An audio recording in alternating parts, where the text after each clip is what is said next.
I did everything right and they indicted me. And I don't know what the I'm doing. Antifa! Hello and welcome to the Katie Halper Show. We have a great show for you today. It's a triple threat. We have three different guests. First, we have State Representative Chris Rabb, who is running to represent Pennsylvania's 3rd District. He's running against someone who says that using the word genocide to describe what is happening in Gaza is like using the N-word. Then we have British journalist Sami Hamdi, who was detained by ICE and recently humiliated Islamophobic bigot and failed political candidate Valentina Gomez on Piers Morgan. And then we have Butch Ware, who is the Green Party candidate for the California gubernatorial race, and he updates us on the Democrat Party's latest attempt to prevent him from running. Before we start, as always, please do like the stream. That's a great way to fight back against the algorithmic suppression that shows like this who bring on guests like ours deal with. Please do become a subscriber by hitting subscribe and then pressing the bell. And you'll definitely want to do that because we are almost at 450,000 subscribers, which is very exciting. But also you want to do that because we've been doing these additional streams, often with people based in Iran or West Asia, aka the Middle East, parts of Europe, basically people who live in areas where doing a 7 p.m. stream Eastern Standard Time is not very convenient. So again, so that you don't miss those great interviews, go to subscribe by hitting subscribe and then the bell. And please become Patreon supporters so you can support the show and get bonus content. For this episode, Patreon supporters get full interviews, 2 full interviews. The full interview with Sami and the full interview with Butch. The Sami Patreon-only segment is about the term America First, whether it's a good thing or a bad thing, whether it's a good thing or a bad thing, or both, to have people like Tucker Carlson speaking out against what Israel's doing. And my Patreon-only discussion with Butch Ware is very spicy, and we discuss things like Hasan Piker, and he has some really interesting things to say about Hasan Piker, and he invites Hasan Piker to hang out either in a podcast studio or in a gym because they both do the weights. And to get the bonus content and so much more bonus content every week, become Patreons for just $5 a month at patreon.com/The Katie Halper Show. Again, that's patreon.com/The Katie Halper Show. And if you can't swing that, you can become Patreon supporters at patreon.com/The Katie Halper Show for $1 a month, which is only $12 a year. And now for our first interview of the night, I'm so excited to speak to Chris Rabb, who is a member of the Pennsylvania House of Representatives representing the 200th District. He's a Democratic Socialist running for Congress in Pennsylvania's 3rd District. He's been endorsed by Pramila Jayapal, AOC, and Summer Lee. And the notorious Hasan Piker is going to join him on the campaign trail this week. Welcome to the show, Chris Rabb. Good to be on. Tell me why you are running for Congress. I'm running because I have an ancestral calling to do so. I'm a family historian and genealogist, so I carry my ancestors with me every day. And I've benefited from a rich history and legacy of freedom fighters. My 4 grandparents were civil rights activists. Their grandparents, many of whom were abolitionists. All 16 of my great-great-grandparents were born in states where slavery was the state law, from as far south as Mississippi to as far north as Manhattan. And they all died free. And that's an important thing. They did not wait for Abraham Lincoln. They did not wait for politicians to save them. They saved themselves. And I'm rooted in that tradition and that history and those values that have led me to serve. And I've been in the Pennsylvania legislature now for 10 years. And now I'm seeking to run for Congress because we need transformational change. If our ancestors, whether of blood or conscience, said, oh, well, maybe we should just have a little slavery, like we would not be where we are. We demanded full equality, and it was a bold, incomprehensible goal. Right. But we were there because we made it happen. We didn't let things happen to us. Tell us more, now that I know you are a genealogist and a family historian. Tell us more about your relatives. Well, interesting nuggets. Many. I've been doing this for over 30 years. But one of the ancestors, actually, it's my great-grandfather, Alan Rabb, who inherited a business from his father, Jack Rabb, And they set up Rabb's Meat Market in Columbus, Mississippi. It's actually the inspiration of my campaign logo, Rabb's Meat Market. And that business lasted for many decades, and it was passed on to my great-grandfather, and he and his wife, Emma, had 6 sons. Wow. In the early 1900s. And they wanted to make sure that the lives of their 6 sons were materially better than any previous generation. So they said, with the wealth that we've built through this business, we want to create opportunity. And they all chose different paths. And my grandfather chose to be a healer. He went to Fisk Institute, now Fisk University in Tennessee, and went on to become a physician and the first Black anesthesiologist in the state of Kentucky, and then on to a civil rights activist and helped found the Kentucky ACLU, was a board member of the NAACP. And, this is the history, the folks who have made me who I am, who've inspired me to do all of these things out of service. Even though running for Congress was never on my bucket list, I used to work in the U.S. Senate in my 20s for Carol Moseley Braun, and I saw how the sausage was made. I'm like, I don't want any part of that. That's awful. But I've come over time to realize the important distinction between public servants and politicians. Yeah, and they're both elected officials, but politicians serve themselves and moneyed interests, and public servants serve the people and the public good. And that is what I'd like to do in Congress. Well, it's interesting. You saw how the sausage is made, and now you're kind of making the sausage, which it relates back to the meat market, perhaps. Yeah, indeed. Indeed. Full circle of your family. Tell us about your political and personal trajectory. Sure. Well, I'm someone who's used to operating in the belly of the beast without being consumed by that beast. So I went to Yale in the late 80s, and it was a very challenging environment for Black folk. It was this anti-DEI theme was had predecessors. It was multiculturalism, the evil of multiculturalism back then. It was the end of the apartheid movement. It was the destruction of affirmative action. That's when that was becoming really big. And so it's a very hostile place to be a Black person in an elite setting. And I feel that my time there was important because I didn't let that define me or validate my humanity. There's a lot of people who say, oh, I'm an alum of this and that. I like to think that I influenced that institution far more than it influenced me. And understanding how to operate in those environments, because these were institutions that were not made for women, that were not made for people of color, were not even made for working class people.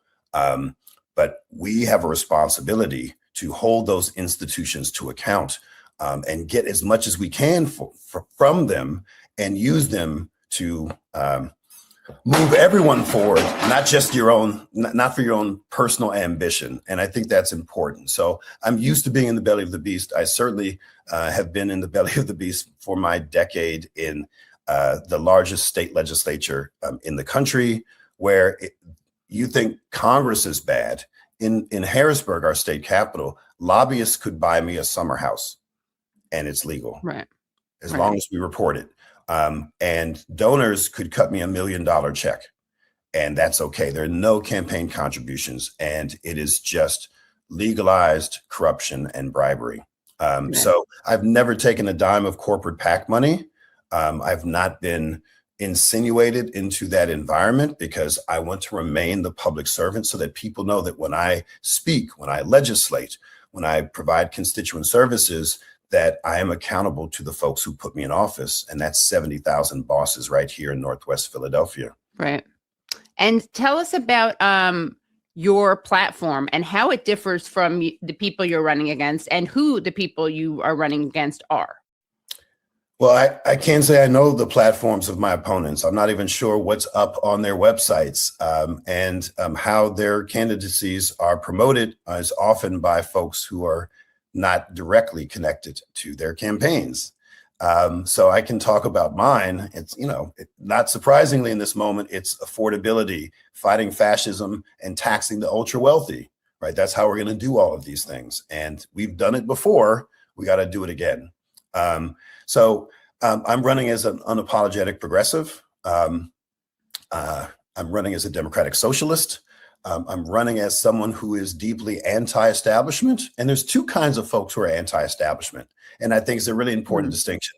There are those folks who may be fairly ambitious, who are not being embraced by the establishment for whatever reason, legitimate or otherwise, and they're upset that they can't join the clubhouse. And then there's folks like me who want to burn the clubhouse down. I do not believe in concentrated power. I believe that we must diffuse power. And that has been the basis of all of my campaigns. I've run grassroots campaigns because I do not have access to insiders, nor choose to leverage those that I do, because I run people-powered campaigns against a very powerful democratic machine that does not want me to succeed, because I don't kiss rings, I'm not a rubber stamp, and my politics are way too left for them. And as a result, I've had to fight nonstop for a decade, and I've won 3 contested races against the very powerful political machine here that is supporting one of my opponents. And then a major super PAC that's dumped over $2 million into this race is backing my other opponent, who recently moved back into the district. Okay. And so your other opponents are Dr. Ala Stanford and Sharif Street. I know that you are above the fray. You're not, you don't smear anyone, or you don't use ad hominem, but just tell us about who they are a little bit. Sure, absolutely. So Senator Sharif Street is a state senator. He's been in office the same amount of time as I have. He came into office, I believe, without any, his predecessor retired, and he took that spot. I don't think it was a contested race. He has run multiple races before, and has lost all of those contested races for other positions or withdrew. Most notably, he was a candidate for U.S. Senate in the Democratic primary where John Fetterman won, but he never announced. So he raised a bunch of money and spent a bunch of money, but never actually announced. So he was not on the ballot. He is the darling of the Democratic establishment. His father was mayor for 8 years. He's very close with the party boss, former Congressman Bob Brady, who's run the Philly City Committee, the Democratic City Committee, since 1988, I believe, and has all the major insider endorsements from the politicians and politicos who are part of the establishment. And I love that because that lets you know who he is politically, not as a full human being, but as a candidate and as an elected. The other opponent is Dr. Ala Stanford, who's never run for anything, moved to Philadelphia a few months ago. And her claim to fame is she is a pediatric surgeon who was very involved in getting folks vaccinated and tested during the pandemic, when the city of Philadelphia really did not do what it should do under a previous mayor. And that's essentially the centerpiece of her candidacy. Is like, this is what I did as a private citizen.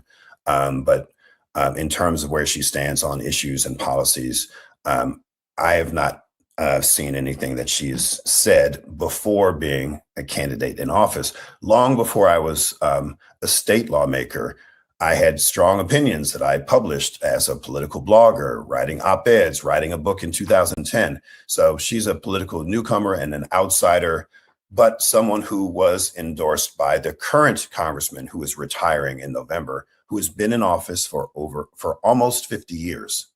Wow.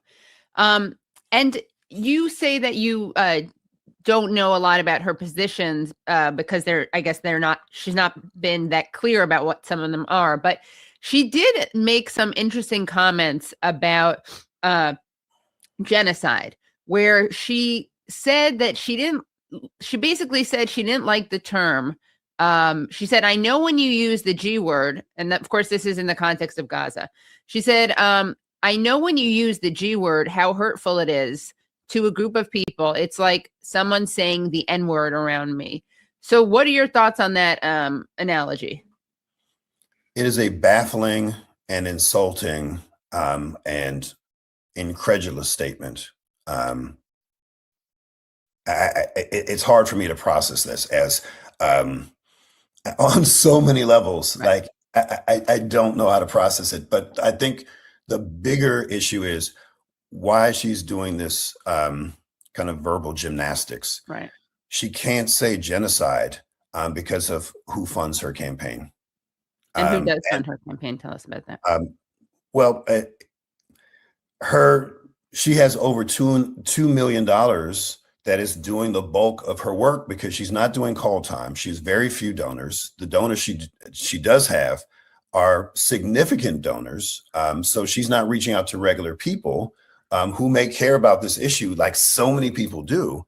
And so this super PAC has AIPAC connections. She also there's been independent reporting about how AIPAC is funneling money through major donors to her campaign. She has denied that, but I don't know if she can continue to deny it now that it has been affirmed and through investigative reporting. I have not spent time on this issue because I have my own campaign to run and I don't need to push anyone down to lift myself up. Okay, but right. We have very different opinions on this issue. But I think what she's trying to say is that this is controversial, so we shouldn't bring it up because people are going to be upset. But here's the thing. You need a troublemaker in troubled times. You need someone to speak truth to power that needs to be followed up by substantive legislation. And you need to have moral clarity on issues that people deeply care about. When I'm on the campaign trail, particularly when I'm talking to young people who have no idea who I am until that moment, one of the first questions they ask me is, where are you on Gaza? Where are you on Palestine? And it's that it's the most important issue to them, right? Because affordability is almost always the thing that, is on people's hearts and minds. It's depending on how he answers this question, I'm going to know if he's full of shit or not. Right. Right. And so I say, well, I believe there's an active ongoing genocide in Gaza, period. And they're like, oh, okay. And then they go down and say, well, where are you on ICE? I said, well, we have to start with abolishing ICE, but we also have to dismantle the immigrant concentration camps that should have never existed. And they predate Donald Trump. Right. And so there's bipartisan complicity in this. Right. And they're like, oh, okay. Well, do you take corporate PAC money? I'm like, I've never taken corporate PAC money. And I've been in office for a decade. They're like, oh, okay. And then they look me up on Instagram. That's normally how it goes. But in these candidate forums, of which we've had probably over 40, because this is the first time in 35 years that there's no incumbent on the ballot. So 13 people was at the high mark of Democrats who were running for this seat. Now it's dwindled down to 4 and really just 3 main candidates. Everyone is paying attention and increasingly people are getting involved and they really want to know what separates us. And so when the issue of Gaza comes up, I'm the only one who mentions genocide because my other opponent, Senator Street, also has support from AIPAC. He's not taking direct money from AIPAC because AIPAC is smart enough to know that their brand is trash. Right. This is why they create these intermediaries. You can also get money from people who give to you, but who are also large donors to AIPAC. So you're AIPAC adjacent. That's the only reason he's not saying genocide. Of course he believes it's a genocide. He's a smart guy. And he's very connected to the Muslim community in Philadelphia. He's Muslim. So it's not like he's clueless. It's just a political calculation because his money will dry up because he's only getting money from political insiders. Neither of my opponents have a grassroots campaign. I have 5 times more Philly donors than both of them combined. I have 7 times more donors, small donors, than both of them combined. They're only going to insiders. And I'm being supported by regular people. My biggest donor is my mommy. Nice. Good job. Good job, Mom. And good job to you for being a good enough son to get funded by his mom. Whose campaign will get somewhat funded by his mom. And just for some context, so DropSite reported that Dr. Stanford is being funded by a super PAC named 314 Action Fund, and that's received donations from a group AIPAC has used to secretly funnel money into other candidates' campaigns before, the Kimbark Foundation. But, I find the comparison of the word genocide to the N-word to be such a cynical weaponization of identity politics and the exact opposite of what it should be, right? I mean, to try to kind of smear people who use the word genocide as racists. I mean, that's essentially what it's doing. And that is just so disgusting. Because of course, one of the only ways that you cannot see this as a genocide or not speak out against what's happening in Gaza is if you are a racist or some kind of supremacist, or see a certain group of people as subhuman or deserving genocide. So it reminds me of when Hillary Clinton, famously said, "Will breaking up the banks and sexism, racism?" No, not as an egregious example as what Dr. Stanford did, but the similar thing where you're pitting these people against each other. And first of all, breaking up the banks, and this was her attempt to smear Bernie. He never said it would end racism, but we also can't pretend that the housing crisis was not a racialized crisis. And we can't pretend that those things are unrelated. So then you just wind up exposing how little you actually understand these things. And, she loved to pretend she was an intersectionalist.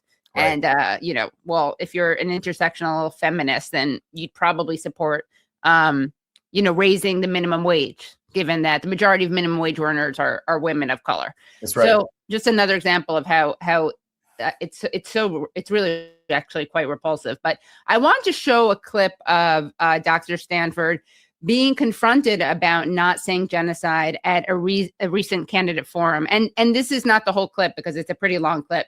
And you did say, you were there, obviously, and you told people to let her speak. So you were very respectful. And which I think is actually important because then it really lets the policies come to the surface. I thought I had to say something because, look, we can disagree on policy, but, when there are racial and gender dynamics at play, I'm very sensitive to that. Yeah. My biggest influences are Black women. They molded me. And there's a way of doing this that focuses on policy and not disrespects the individual. So I felt important that I speak up in that moment. Yeah. So here it is. Genocide, Dr. Stanford. Can you say that word? Genocide? Genocide. It's happened. It's documented. You can say it. Okay, can you let her speak? Relax. Oh, I can't relax when this lady pulled back and asked about the genocide. It's not your forum. It's everybody's forum. I know, but it's not yours. Relax. Let her talk. That's why she's here.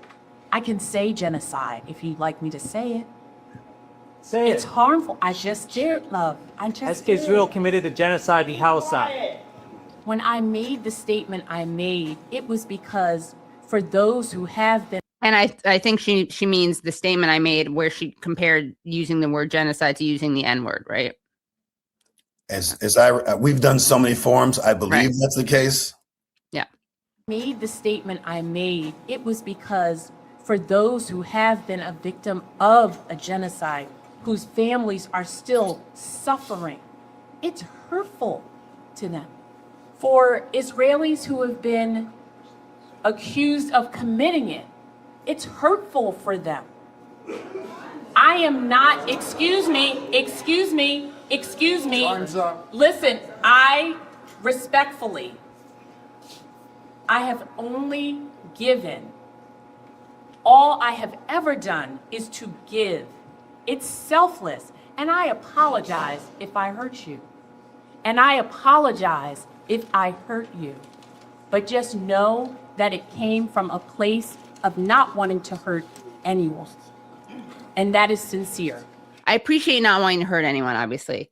But, I mean, come on. To compare the pain of undergoing a genocide to the pain of being called out for committing a genocide is really not an appropriate comparison. I mean, that's a really hurtful thing to say to the people who are being killed in Gaza and killed in the West Bank and killed in Lebanon, and killed in Iran. I mean, it's really shows, I think, such a lack of understanding or a real cynical misrepresentation of reality.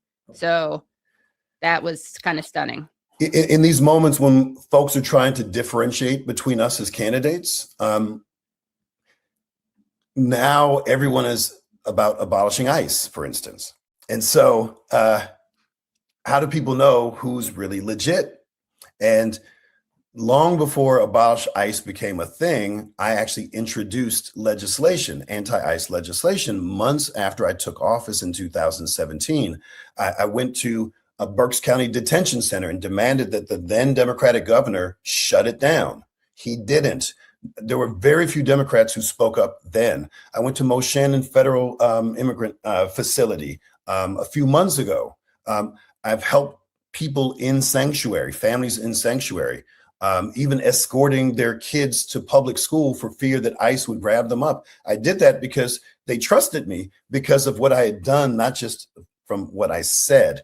I didn't think I would ever run for Congress. I didn't need to take a poll or figure out what was controversial. I did it because it was the right thing to do, to stand up for our neighbors. I can't be free until you're free, right? And so that is the basis of my candidacy and my service. So now we're at a point where we have candidates who on paper are saying the same things with notable exceptions, like the genocide, but they're currying favor for people who don't know how to dig deeper than the slogan or the very, surface level platform. And that's important, putting in the work. I didn't need to run for Congress to show up at rallies, to write op-eds, to do things. I was a committee person, which is a tiny little elected official for the Democratic Party, where we let people know about upcoming elections. I did that for 18 years. Like, this is the work. I would never think of just saying, oh, I'm smart, I'm just going to run for Congress, without any kind of understanding of policy, any understanding of anything beyond your own narrative that you feel is substantive enough to change hearts and minds. And everyone has a right to run, but you don't have a right to win. And I'm going to let the people decide on May 19th. Well, I do want to go back to one more video of you, and this is you at another candidate forum, and you're speaking to Senator Street, and you ask him about the AIPAC, basically, AIPAC shells, and the position on taking money from these groups. So let's take a look at this. Knowing that 4 of your biggest donors gave to pro-Iran war groups like AIPAC and UDP, the latter which funneled millions of dollars to 314 Action, which is supporting Dr. Stanford's campaign, do you regret taking their money, and will you immediately renounce and refund their individual donations? So I'm not sure which donors he's talking about. I don't keep track of who everybody else gives to. I will say I do support disclosure, full disclosure in campaign finance. I will vote in that way for that legislation. So I don't know which donors he's talking about, nor do I know that the veracity of that statement is accurate. And I want to say something else, listen. This was not where I was planning to go with any of this. But Rev, you've attacked Jewish donors consistently because they support me. And look, I'm not happy that 314 is putting so much money. Listen, I'm not happy that 314 is giving so much money to Dr. Stanford, but there's no evidence that she has any ties to AIPAC either. And so both of us are now being attacked. Which is it? Is it she's in the pocket of the Jewish donors? Am I in the pocket of AIPAC? You keep attacking, you keep throwing conspiracy theories out there, and it is inconsistent. It is reminiscent of anti-Semitism for you to consistently say, take donors and make mass attacks that you have no evidence for whatsoever at all. Word time. Well, I just want to say that it is deeply problematic that you're tying this to Jewish people. Because I did. You have. Wait, hold on. Tell me. No, that's not true. I have not. You have. You put out this on the internet. You've been doing it consistently. You have. And I'm tired. And now you're doing it to her. At this and point, it's wrong. Okay, at this point, it's disingenuous. It's not disingenuous. Because you're doing the same thing to her you're trying to do to me. At this point, we're going to move on. At this point, we're going to move on. Okay, so what is your response to that, especially since it was cut off? So I would like to hear it. Well, I love what's happened since, because now Senator Street's campaign is loving all of this investigative reporting that proves the connections to AIPAC and AIPAC donors to his main opponent. Like, he can't win with a strong Stanford. So, he's loving this because nothing has been tied to him yet. And this is not connected to Jewish people. This is connected to people who share AIPAC's values, which also include white Christian nationalists, right? So this is political. This is not ethnic. And I should say that I've represented a very active Jewish population for 10 years here in Northwest Philly. And I have this amazing group, self-organized, called Jews for Rabb, which, a bunch of lefty Jewish folk, rabbis and other folks that I'm very proud. And they do not. Rabbis for Rabb. Rabbis for Rabb, pretty much. Yes. And, so and I probably have more Jewish donors than all of my, opponents combined. So it is a very problematic conflation of pro-AIPAC stances and Jewish people when we see the polling. Right. And also, so there's that. So it was a conspiracy theory then for him, but now he's all on board because all of this has been documented. I don't need to lie or exaggerate about my own accomplishments or about the misdeeds of others to make my points. All of this is independently documented. And yes, AIPAC can support multiple folks. And as we get closer to election day, it may choose to just focus on one, or just more likely come out against me to weaken my candidacy, which is not uncommon. But all of these things were documented there. If the moderator had just referenced it, this would be a non-issue.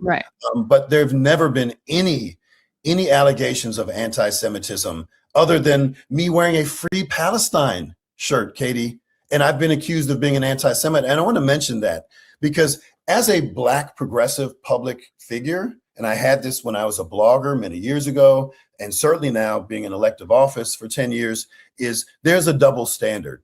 Just like, oh, you need to rebuke this and you can't be on this show and that show, when Bernie Sanders can be on Joe Rogan. Right? If Pete Buttigieg can be on Fox News all the time.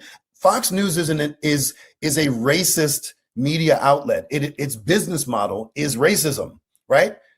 But you can still meet people using those platforms. Like if we have a purity test, there's very few people left in a media landscape, as you well know, is dominated by 5 tech bros and Wall Street. So of course I'm going to try to meet people where they are and get access to folks without affirming things that they may say that I don't agree with. And that's true anywhere. The things that I'm most proud of legislatively, I've worked with deeply problematic, Republicans.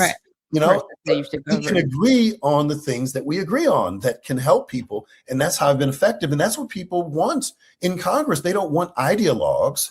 I don't need to only work with progressives. I'm going to work with everybody in good faith. And so those kind of aspersions, I think, distract us from the real work and what people really care about. But everything that Senator Street said then has been disproved in the following weeks and has benefited his campaign. Right. And, as a Jew, I will say it's anti-Semitic. It's disgusting to watch people claim that it's anti-Semitic to wear a Free Palestine shirt. But it's also anti-Semitic to claim that, because then you're saying all Jews are a monolith who support Israel. And as Israel is like live streaming a genocide, I mean, what could make it worse for Jews if you care about Jewish safety?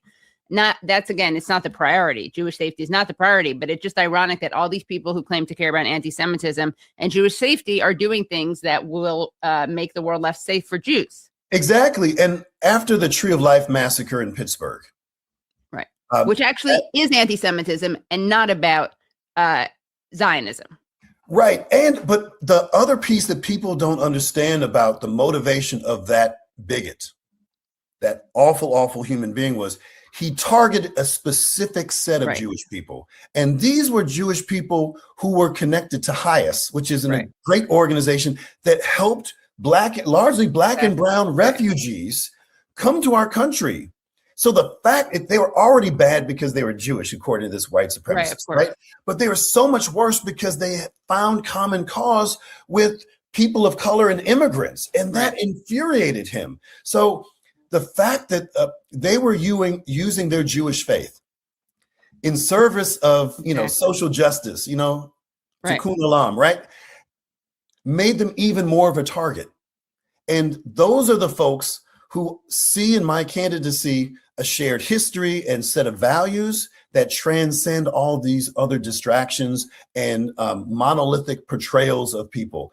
That's really kind of important here, because there is no black vote. We are not a monolith in our community either. And the more we push these tropes, the more we make it easier for the bigots to win and to distract us from the things that bring us together. And that's what I'm interested in. Right. Yeah, that's a really important point. And you had all these, the Black Jewish connection in the civil rights movement. Obviously, there's been a lot written about this, and there have been some like flattenings and oversimplifications. But obviously, that is a heritage and a culture and a history that is at the opposite end of the moral spectrum from Zionism, I would say, or for Jewish support of Israel.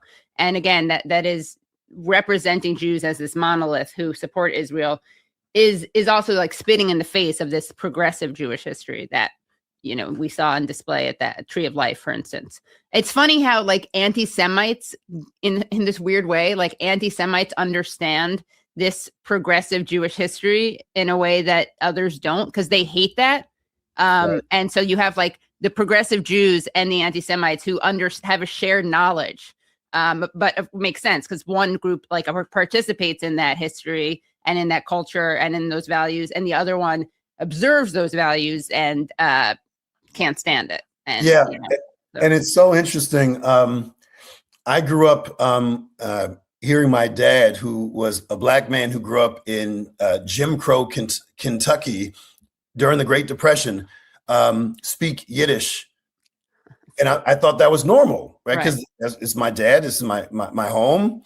And I found out years later, the reason he used so many Yiddish terms was because when he desegregated the University of Louisville med school, the only white people who would talk to him were Jews. Right. Yeah. And because he was from Louisville, his parents, my grandparents, would invite his friends over and feed them. So there's a great picture of him with all of his Jewish buddies and one other Black guy who eventually came in the University of Louisville. And they stayed friends for the rest of his life. And when we, like you mentioned, we flatten things, there is a dimensionality and a nuance here and a shared history that we have to understand. And we also have to acknowledge tensions that exist as well.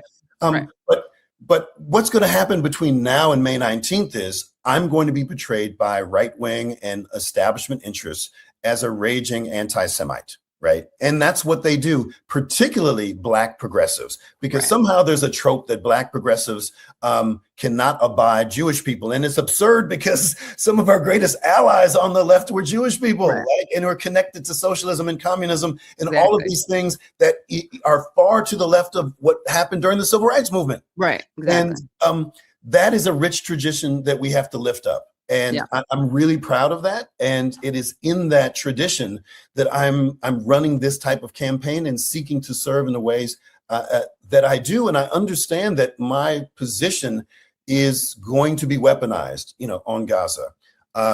And this is so much bigger than Netanyahu. I think now folks are like, oh, we'll put all the blame on Netanyahu and everything will go away. Just like so many Democrats are putting everything on Trump. Exactly. Right. But there's bipartisan complicity, and I'm running in the Democratic primary. So it is in this moment where we need to hold our own party to account. And after winning the Democratic primary, we can refocus and talk about winning together without pushing aside tensions that still have to be resolved. But this is the Democratic primary. So I'm pushing against my own party and saying, we have to take our hits. We have to understand how we can improve, how not to ignore the base, most notably Black women, because they are the last bastion of loyalists to the Democratic Party. And the Democratic Party has not delivered for Black women and also young people. I've never had this level of affirmation and support and care and involvement from young people, basically 35 and younger. It has been extraordinary. And I believe on election day, young people will decide who is the next member of Congress in Philadelphia. And can you talk about the groups that you refer to in that question to Senator Street? You say pro-Iran groups. Tell us about those groups, and also tell us about 314. Sure. Well, I mean, when I say pro-Iran groups, I'm talking about Iran war. Sorry. Yeah. Oh, yeah. Right. Exactly. Iran war. Very anti-Iran, but pro-Iran war. I mean, AIPAC put out a tweet thanking Donald Trump for bombing civilians. Like, so it's clear that's not a conspiracy theory. They tweeted it. AIPAC is pro-war. They're pro-Netanyahu. They're pro-genocide. They're pro all of those things. And so you got to, if you can't name the beast, you can't kill it, right? So all the Democrats are talking about how it's a senseless war, we shouldn't be there, yada, yada, yada, but they're not connecting the dots, right? Because they're benefiting from folks who want the war and funneling a lot of money. And again, that's all independently verified. These are not rumors. DropSite did this, Ryan Grimm in particular, in Intercept, et cetera, et cetera. So this is well documented. One of the intermediaries that funneled money to 314 Action, which has been helping Dr. Stanford, the group is called United Democracy Project, that is fully funded by AIPAC and gave over $1 million back in 2024. So these are organizations that exist and are created largely leading up to primaries where they're trying to, influence the results of a given election, particularly Democratic primaries. Right. And of course, they were pivotal in getting rid of Jamal Bowman and Cori Bush, as we all know. I mean, AIPAC was not 314, but now that AIPAC is unpopular, they're acting even more and more through intermediaries. And yes, and also just real quick, if I may, 314 Action on paper is about supporting more candidates with STEM backgrounds, which is a good thing, right? On paper. But the reality is none of the 6 Democratic members of Congress who they endorsed are on the Medicare for All bill as co-sponsors. Not a one, Katie, not a one. So I was endorsed by Congresswoman Jayapal. And Medicare for All is a really important issue and bill that I'm all in for. No other candidate has said consistently or clearly that they would also co-sponsor the Medicare for All bill. And I also believe that has a lot to do with where they get their money. And people need to know that. So tell us about your policies, and especially when it comes to, for instance, Gaza, ICE, the death penalty, and we're going to ask you about some recent legislation you worked on with that. But tell people about your more nuts and bolts policies. Yeah. So let's start with ICE. As I said before, the entity itself has been problematic long before Trump. It is far worsened under this second administration for sure. So the idea of abolishing ICE is clearly resonating in light of what people are seeing, the most egregious things, but those are more symptoms to a larger issue, right? The structural issue of what has happened since 9/11, right? In fact, with the Patriot Act and so forth, we have all of these things that have weaponized anti-immigrant thought and policy. Even in Pennsylvania, you can't get a driver's license, if you're not a citizen. That was not the case before 9/11. And there's no reason that someone who's here shouldn't be able to get a license, because they're going to drive anyway, and they make everyone less safe because they can't get car insurance if you don't have a license, right? All of these things, the radiant effect of these very anti-immigrant, xenophobic policies since 9/11 have negatively impacted everything and have been embraced by Democrats as well. And so just the very creation of immigrant detention centers it's a false flag. We don't need to detain them. We know where they are. And in fact, it's not a criminal offense to show up without documentation. There's room and entryways for asylees and refugees we need an infrastructure that's not carceral in nature, but is administrative and provides wraparound services to provide shelter and access to things that everyone needs who come in, whether they're a citizen or not. Like that everyone needs to be protected. And there's legislation already in Congress that moves to that. So beyond the slogans, there are members of the Congressional Progressive Caucus who have substantive legislation that I would certainly co-sponsor. So that's the other thing about it. Joining the squad, joining the Congressional Progressive Caucus, joining left-leaning nerds in Congress is an important thing, because the things that people want, the disaffected Democrats, the young folk, progressives, Black folk, other folks, they want to see how we're going to push the Democratic Party, particularly when we take back the House in November. How are we going to move forward in terms of substantiating the slogans? And the great thing about these progressives already in Congress is they're doing heavy lifting. They're introducing really substantive legislation that can move. So part of the reason I'm excited about going to Congress is not only do I look forward to being in a new Democratic majority, but being part of a growing and powerful subset of progressive lawmakers who are going to push our party forward and the majority forward to move on the substantive bills that, aren't moving under a Republican majority, but can move in a new Democratic majority, because these are the things that connect the sentiments on the ground to the slogans, to the feelings, to the actual policy that are going to improve the lives of people who are not pleased with our party. So getting the endorsement of Congresswoman Jayapal is great. But it's even greater that she is also the author of the Medicare for All bill in the House, right? So it's not just random folks, it's people who are connected to substantive and comprehensive policies. They're going to move us forward, right? The same with, so my stance on Palestine is connected to legislation like Block the Bombs Act, right? And other specific pieces of legislation that I can add my name to. I can be a public advocate and proudly vote for those bills should they come up on the House floor. These things have to be connected, because I will only be one of 435 members. And so I can't do these things alone. I'm doing them, collectively with folks who share my values around the country, because my policies are not just going to impact my district and my city. It's going to impact the nation and the world. So that's what really inspires me with regard to my platform and my advocacy as a candidate and a prospective member of Congress. Okay, lightning round questions, because I know you have to go through it. So what do you say to people who say, oh, the Democratic Party is corrupt? It's too... once you get to Congress, if you do get to Congress, you're going to be part of the Democratic machine, which means you'll be part of the corporate duopoly. Why aren't you running independent? That's one question. What do you say to people who are going to criticize you for appearing with Hasan Piker? And that's very exciting, by the way, not to give away my own perspective on this. Tell us about what's happening down the pike very soon with Hasan Piker and death penalty, recent death penalty legislation.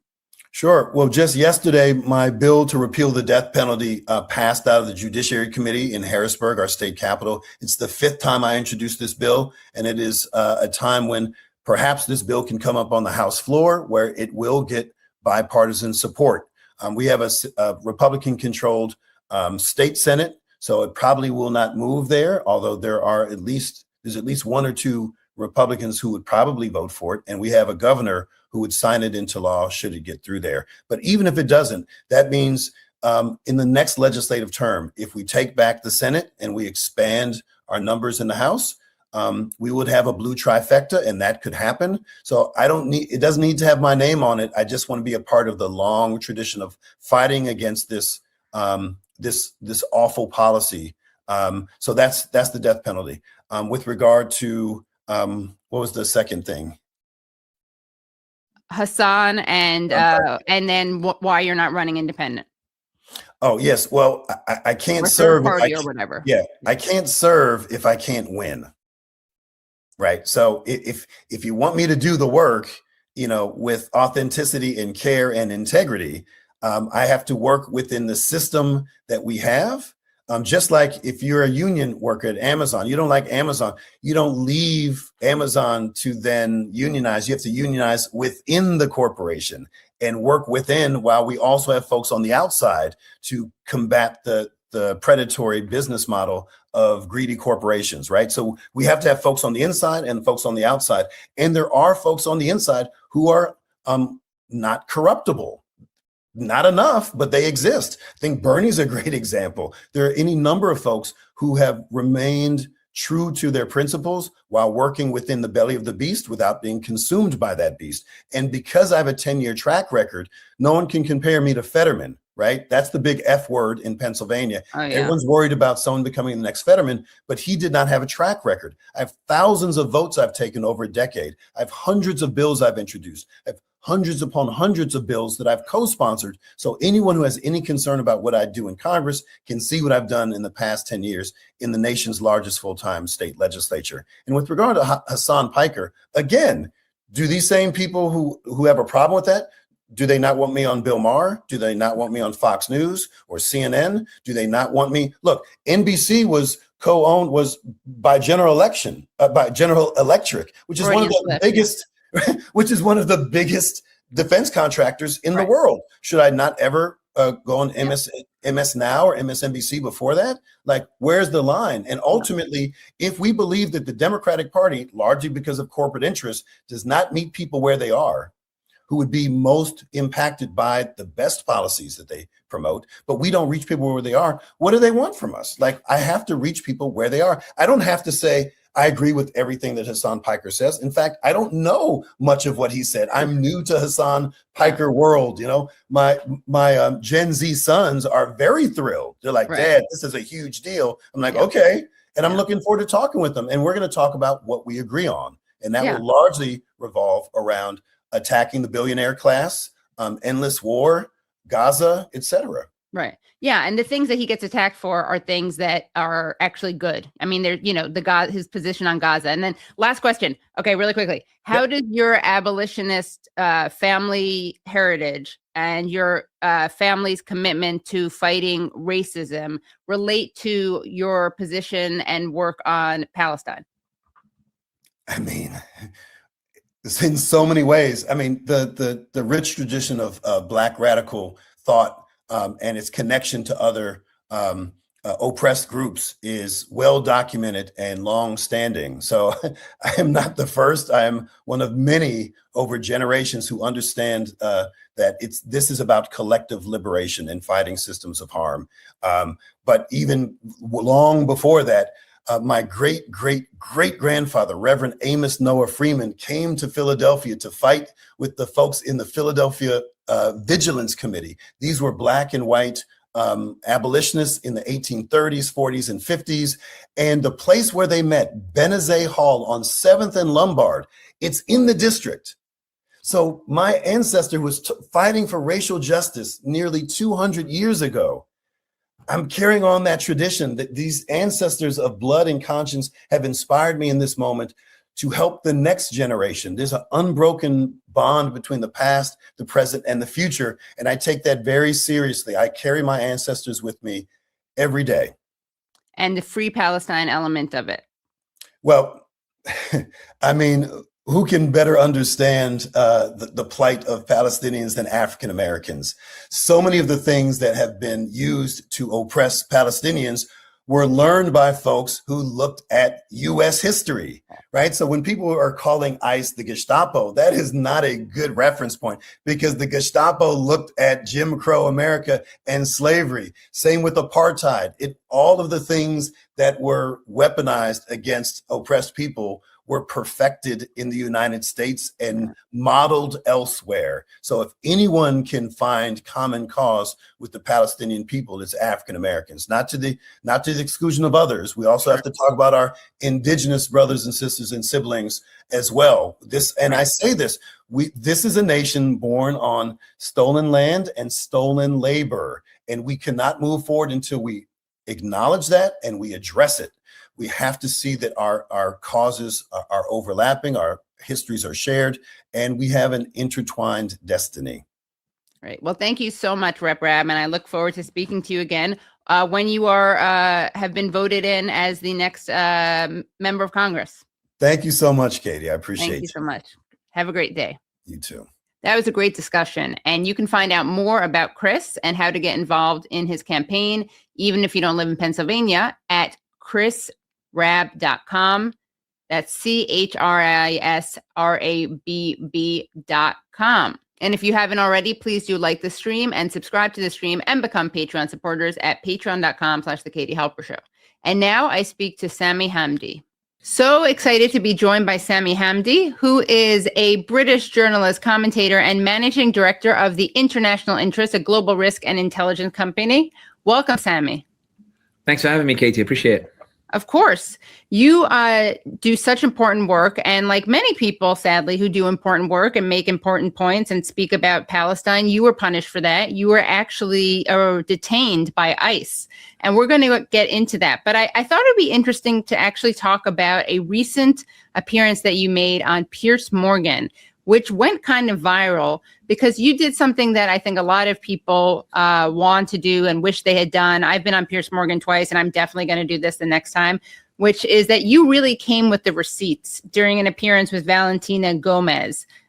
Before we watch this video, can you set up how this even unfolded? So I was told, so Valentina Gomez applied for a visa to come and join this far-right rally here in the United Kingdom. We have this sort of rise in far-right sentiment with the Reform Party. They held a rally, 100,000 people turned up in London a few months back, and they're trying just before these local elections to rally support in the belief they might take some seats. Right now it appears it's a battle between the Green Party and the Reform. So she was supposed to come and speak at this event, and her visa was approved. Then a campaign took place here from local activists, and her visa was removed, and it seems she reached out to Piers Morgan and asked to be able to speak on the Piers Morgan show. So I get a text message that says, do you want to come on and speak, with Valentina Gomez about the issue of Islamophobia and her visa being revoked? And I hesitated slightly only because I weighed between giving oxygen to these kind of views and addressing them. So I went to see my father, who's 2 doors down, and I went and told him, what's your opinion? He said, son, if you're going to go, make sure you bring the fact, go and print them. Go to the National Statistics website and go and print it. And I actually said to him, Dad, why would I print it? That's really going overboard and, and whatever. He said, you can predict what she's going to say. She's going to say Muslims are rapists. She's going to say Muslims are this. Have the facts, because it's so horrible that they spread these ideas when the facts clearly show something different. Right. So I walked out of the house telling him, I'm not going to do it. I went home. I stood in the living room where I am here, and I said, maybe he's got a point. So I went to the National Statistics, and I couldn't find specific stats for the ethnicity of those who commit the perpetrators. What I did find on the National Statistics was the claims of the victims, who were saying that the perpetrators, more than 80% of victims were saying that the perpetrators were those people that they knew. It was either family members, it was either friends, acquaintances, meaning when somebody is claiming that white English girls are being raped and the like, these same victims are saying that it's somebody we know, i.e. it would be, if we're thinking logically, somebody from. So then I thought, okay, this is a very interesting statistic. And then it took me ages to put it into a proper graph, and maybe they should have been bigger and the like. Then I thought, let me go more and see what the population of the Muslims actually are, because she's likely going to say there's a takeover of Muslims. Then let's look at the population of the incarceration. But I had UK data, and I thought she's in the US. We can apply this to the US data as well. So I thought you guys are quite famous or infamous for mass shootings at schools. It's something that we in the UK were always like, that's why we don't allow guns, for people, and because this stuff happens. So then I found it's overwhelmingly white shooters. I'm not saying that this is a white problem. What I wanted to demonstrate was you've clearly skewed the facts. Right. I knew there'd be an opportunity to say it. The question was, waiting, when is the opportune time to actually say it? And when I saw her face as I presented statistics, I'll be very honest with you, Katie, I didn't feel any sense of vindication. I felt quite sorry. Like her mouth dropped, her face looked a bit stunned. And I actually asked my father before I went on, I told him, what if she comes very aggressive and attacks with that venom that she has? And he said to me, son, I've done my research into it. She's 20 something years old. She probably grew up in an environment of hate. She's probably been fed the wrong information. Obliterate the facts, but give her an opening in order to to consider. And I don't necessarily think it landed the idea of, Valentina, open your eyes a little bit, don't. But at the same time, I do think that when I look at what's happening in the US, in the UK, around the world on the issue of Palestine, with people seeing the videos and the images with their own eyes and the extraordinary shift in public opinion. I remember, Katie, I was in California, and I think it was in San Diego. I was giving a talk. And on the right side it was a room of about 800, 900 people. On the right side, there are 3-4 tables of all white Americans. So I looked and I thought, I don't know, FBI, Homeland Security, CIA, who could these people be, whatever. So I gave the talk as normal. Guys, speak out, raise your voices. People's opinion are changing. At the end of the talk, about 30 of these white Americans, they come and they walk up to me. And this old lady in front speaks on their behalf. Mr. Hamdi, I said, yes. She said, Mr. Hamdi, we just want to let you know we're lifelong Democrat voters. And I said, okay. I was arguing at the time that Democrats need to learn a lesson. You can't just do genocide and get away with it. But Mr. Hamdi, and she starts crying, Katie. She starts crying with tears. She says, Mr. Hamdi, I had no idea what they were doing in Gaza and what they were doing in Palestine. I had no idea that's where my taxpayer money was going. Mr. Hamdi, I can't sleep at night from the images and the videos that I see of these kids with their heads blown off. And I promise you, Mr. Hamdi, I'm lifelong Democrat, but I'm going to punish the Democrats at the ballot box, and I'm going to go vote third party. Now, in that moment, I had been arguing that Democrats should be punished. I said to her, but what about Trump? If you vote third party, maybe it will result in Trump in. And she said this, and I will never forget it. She looks at me and she goes, Mr. Hamdi, we survived 4 years of Trump. We'll survive another 4 years of Trump. But those thousands of Palestinians didn't survive the years of Biden. And Mr. Hamdi, I would rather punish genocide today and fight fascism tomorrow than forgive genocide just because I want to avoid fascism in my own interest. There were these I can see the public opinion is changing. And at the end of the day, I think I was trying less to address Valentina and more to address an audience who, in the midst of that hate, maybe those who came on to cheer on Valentina, it may well be, just as we've seen Tucker Carlson, Candace Owens, and all these others start to flip. You never know whose heart will flip by seeing the facts put straight in front of them. Right. Wow, that's fascinating. And that's a whole, I mean, of course, I think what we have with Trump is both fascism and a continuation of genocide with some superficial pauses.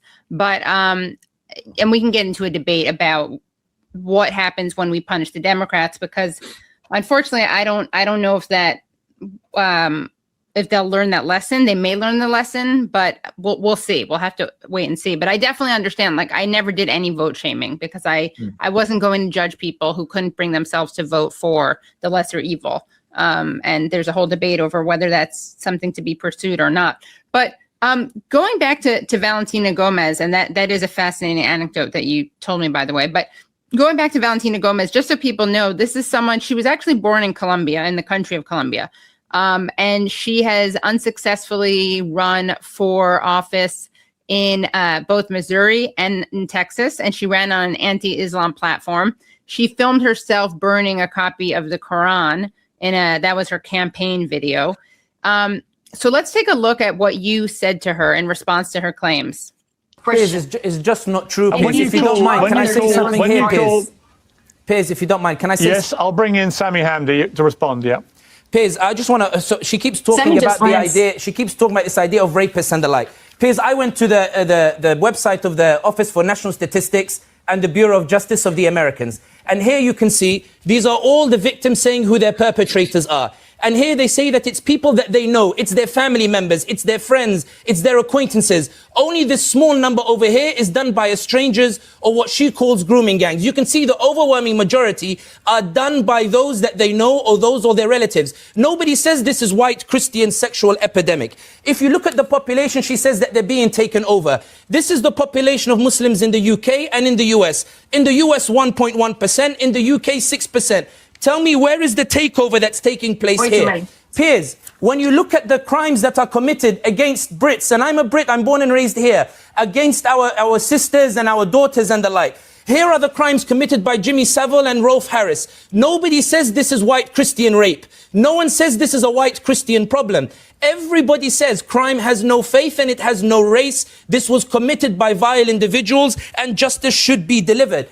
Piers, when you look at the Office of National Statistics and you see the number of people incarcerated in the UK, you can see that they are overwhelmingly white. But nobody says that this country has a white criminal problem. No one says that this is a Christian problem. Everybody says this is a criminal problem by vile people because crime has no faith and crime has no race. Piers, when you look at the mass shootings in America that kill students and kill their children, this is the data from the Bureau of Justice in America. This is by white shooters, this is by ethnic minorities. No one says that in America they have a white Christian shooting problem because they know crime has no faith, they know crime has no race, and they know that it is individuals who need to be brought to justice. Wow. So that is pretty hard to fight with. I mean, it's facts don't, as what is it, Trump, what do Trumpers say, or MAGA, facts don't care about your feelings. They say it a little bit more rudely than that.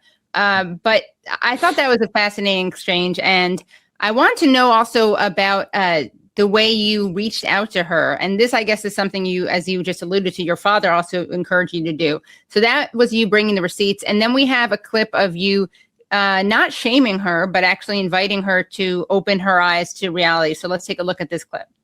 My question for Sami Hamdi is about Valentina Gomez. Would you have allowed her into the UK? Piers, part of me believes that it would have been good for Valentina to come and see the real Britain.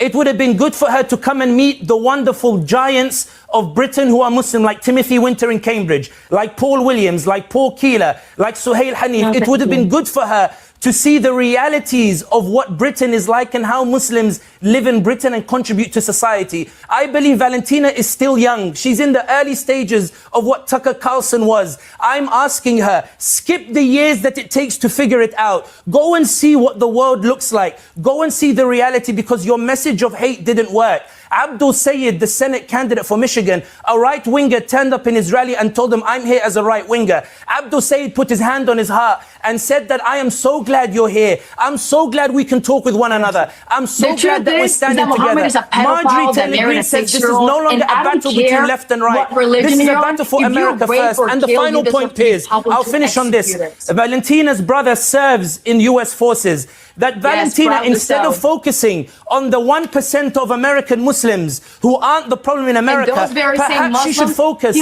on the 42 million Americans living on SNAP who can't afford basic groceries. She should focus on the servicemen who return to America and sit in the freezing cold on Magnificent Mile in Chicago. She should focus on those ordinary Americans going bankrupt as a result of medical bills. There's a reason she was rejected in Texas, because no one resonates with that hate. There's a reason why she was rejected in Texas, because no one buys the hate anymore. What wins in America, what wins in the UK, the reason Reform lost in Gorton and Denton is because Zach Polanski came with a message of hope. In America, Mamdani came with a message of hope. And Zach Polanski is the leader of the Green Party in the UK. So that was also influenced, shaped by your father's advice, right? Yeah, he was very adamant about this particular one, because some people were like, when you go for her, you know, like really rip into her. And my father was just blunt. My father said, listen, always give people room to change. You can see it, that public opinion is changing. And to be honest, I will say something, Katie. So I haven't been to America too many times. The first time I went was in 2018 to attend a wedding for 6 days. And then in the past 2 years, I was going back and forth, giving talks in different universities. I'll be honest with you, Katie, I grew up never wanting to visit America ever. For me, it was the Eye of Sauron. You know, it was, you don't go to Mount Doom. You know, it's a place where a lot of evil is manifested across the world. And I remember the first time I went to Washington, D.C., Katie, I was with the friends, and we were looking at the White House. And we were like, don't you think it's wild that in that building over there, a bunch of congressmen can like press a button and slaughter kids around the world and go and bomb these countries. And then they come out the building, get on their bicycles, they go to a nice cafe, they drink it. Washington is so pleasant. DC is such a pleasant place in that regard. It's almost like a dystopia. And when I went back in 2018, I was like, man, I don't need to go to America again. When I went over the past 2 years, I went to every state except New Hampshire. And, you know, you do those long drives. I'm proud to say I drove from California all the way to North Carolina. Not in one go, obviously, but in any case. But as you go, you start to appreciate that it's not a land of evil as much as it is a land in which many people just don't know what's happening in the outside world. They don't know much about what's going on. I used to make a joke to friends. I told them when I take the domestic flights, I used to tell them 1/3 of the plane is watching CNN on the internet. 1/3 of the plane is watching Fox News. and 1/3 is watching Netflix or series or playing, games on their phones and the like. Meaning those are the main sources of information where people are going.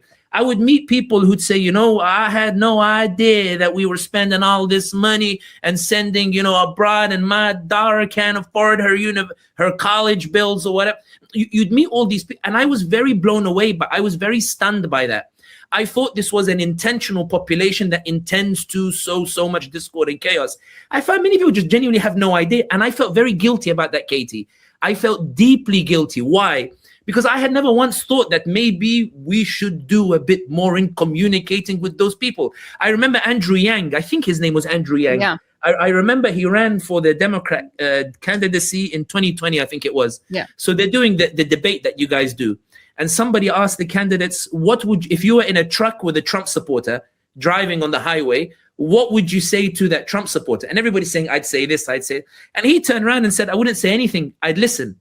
I would listen to, which I thought was a very human response. I mean, make of that but the idea being in that the more I went across America, the more I realized why public opinion shifted so dramatically when it came to Palestine, because not only were the images so graphic, but also the sense that the Americans felt that they were hoodwinked, that they'd been lied to, that sense of betrayal, that why wasn't I informed of this before? Why didn't I? Candace Owens said on the Piers Morgan show, I was disgusted with myself that I had never looked into it. Tucker Carlson on his podcast came out and said in 2001, I was told Muslims are the enemies, but now I'm looking into it. Did you know that Islam means surrender to God? And me as a Christian, I can resonate with that. When I'm looking even at the Democrat base, like I mentioned, that lady in San Diego, or even the African-American pastors that I met in Georgia or in North Carolina, who would turn around and say, Mr. Hamdi, we support the Democrats, but we're shocked and horrified they're committing this genocide, and we're doing everything we can to lobby Biden in that regard because we didn't realize this is what was happening. And that's what I mean. It's not just my father telling me, beware, she's a 20-year-old, but also this phenomenon in that now that I got to know America, now that I got to know they're a rather generous bunch. I make a joke with my friends when I came back. One thing you Americans do, which puts me off as a Londoner, is you talk very openly on planes or on transport. So I'll give you an example. I'll sit on the plane and I'm flying from, let's say, I don't know, Dallas to Seattle. And then the person next to me be like, so where are you going? Oh, yeah. And I'll be like, what business is it of yours? I'm going the same place that you're, oh. And are you going for work or pleasure? And I'm like, whoa, like why? Like we don't do this. And then she or he will just continue. I'm going for my son's graduation. He just graduated. He just did this.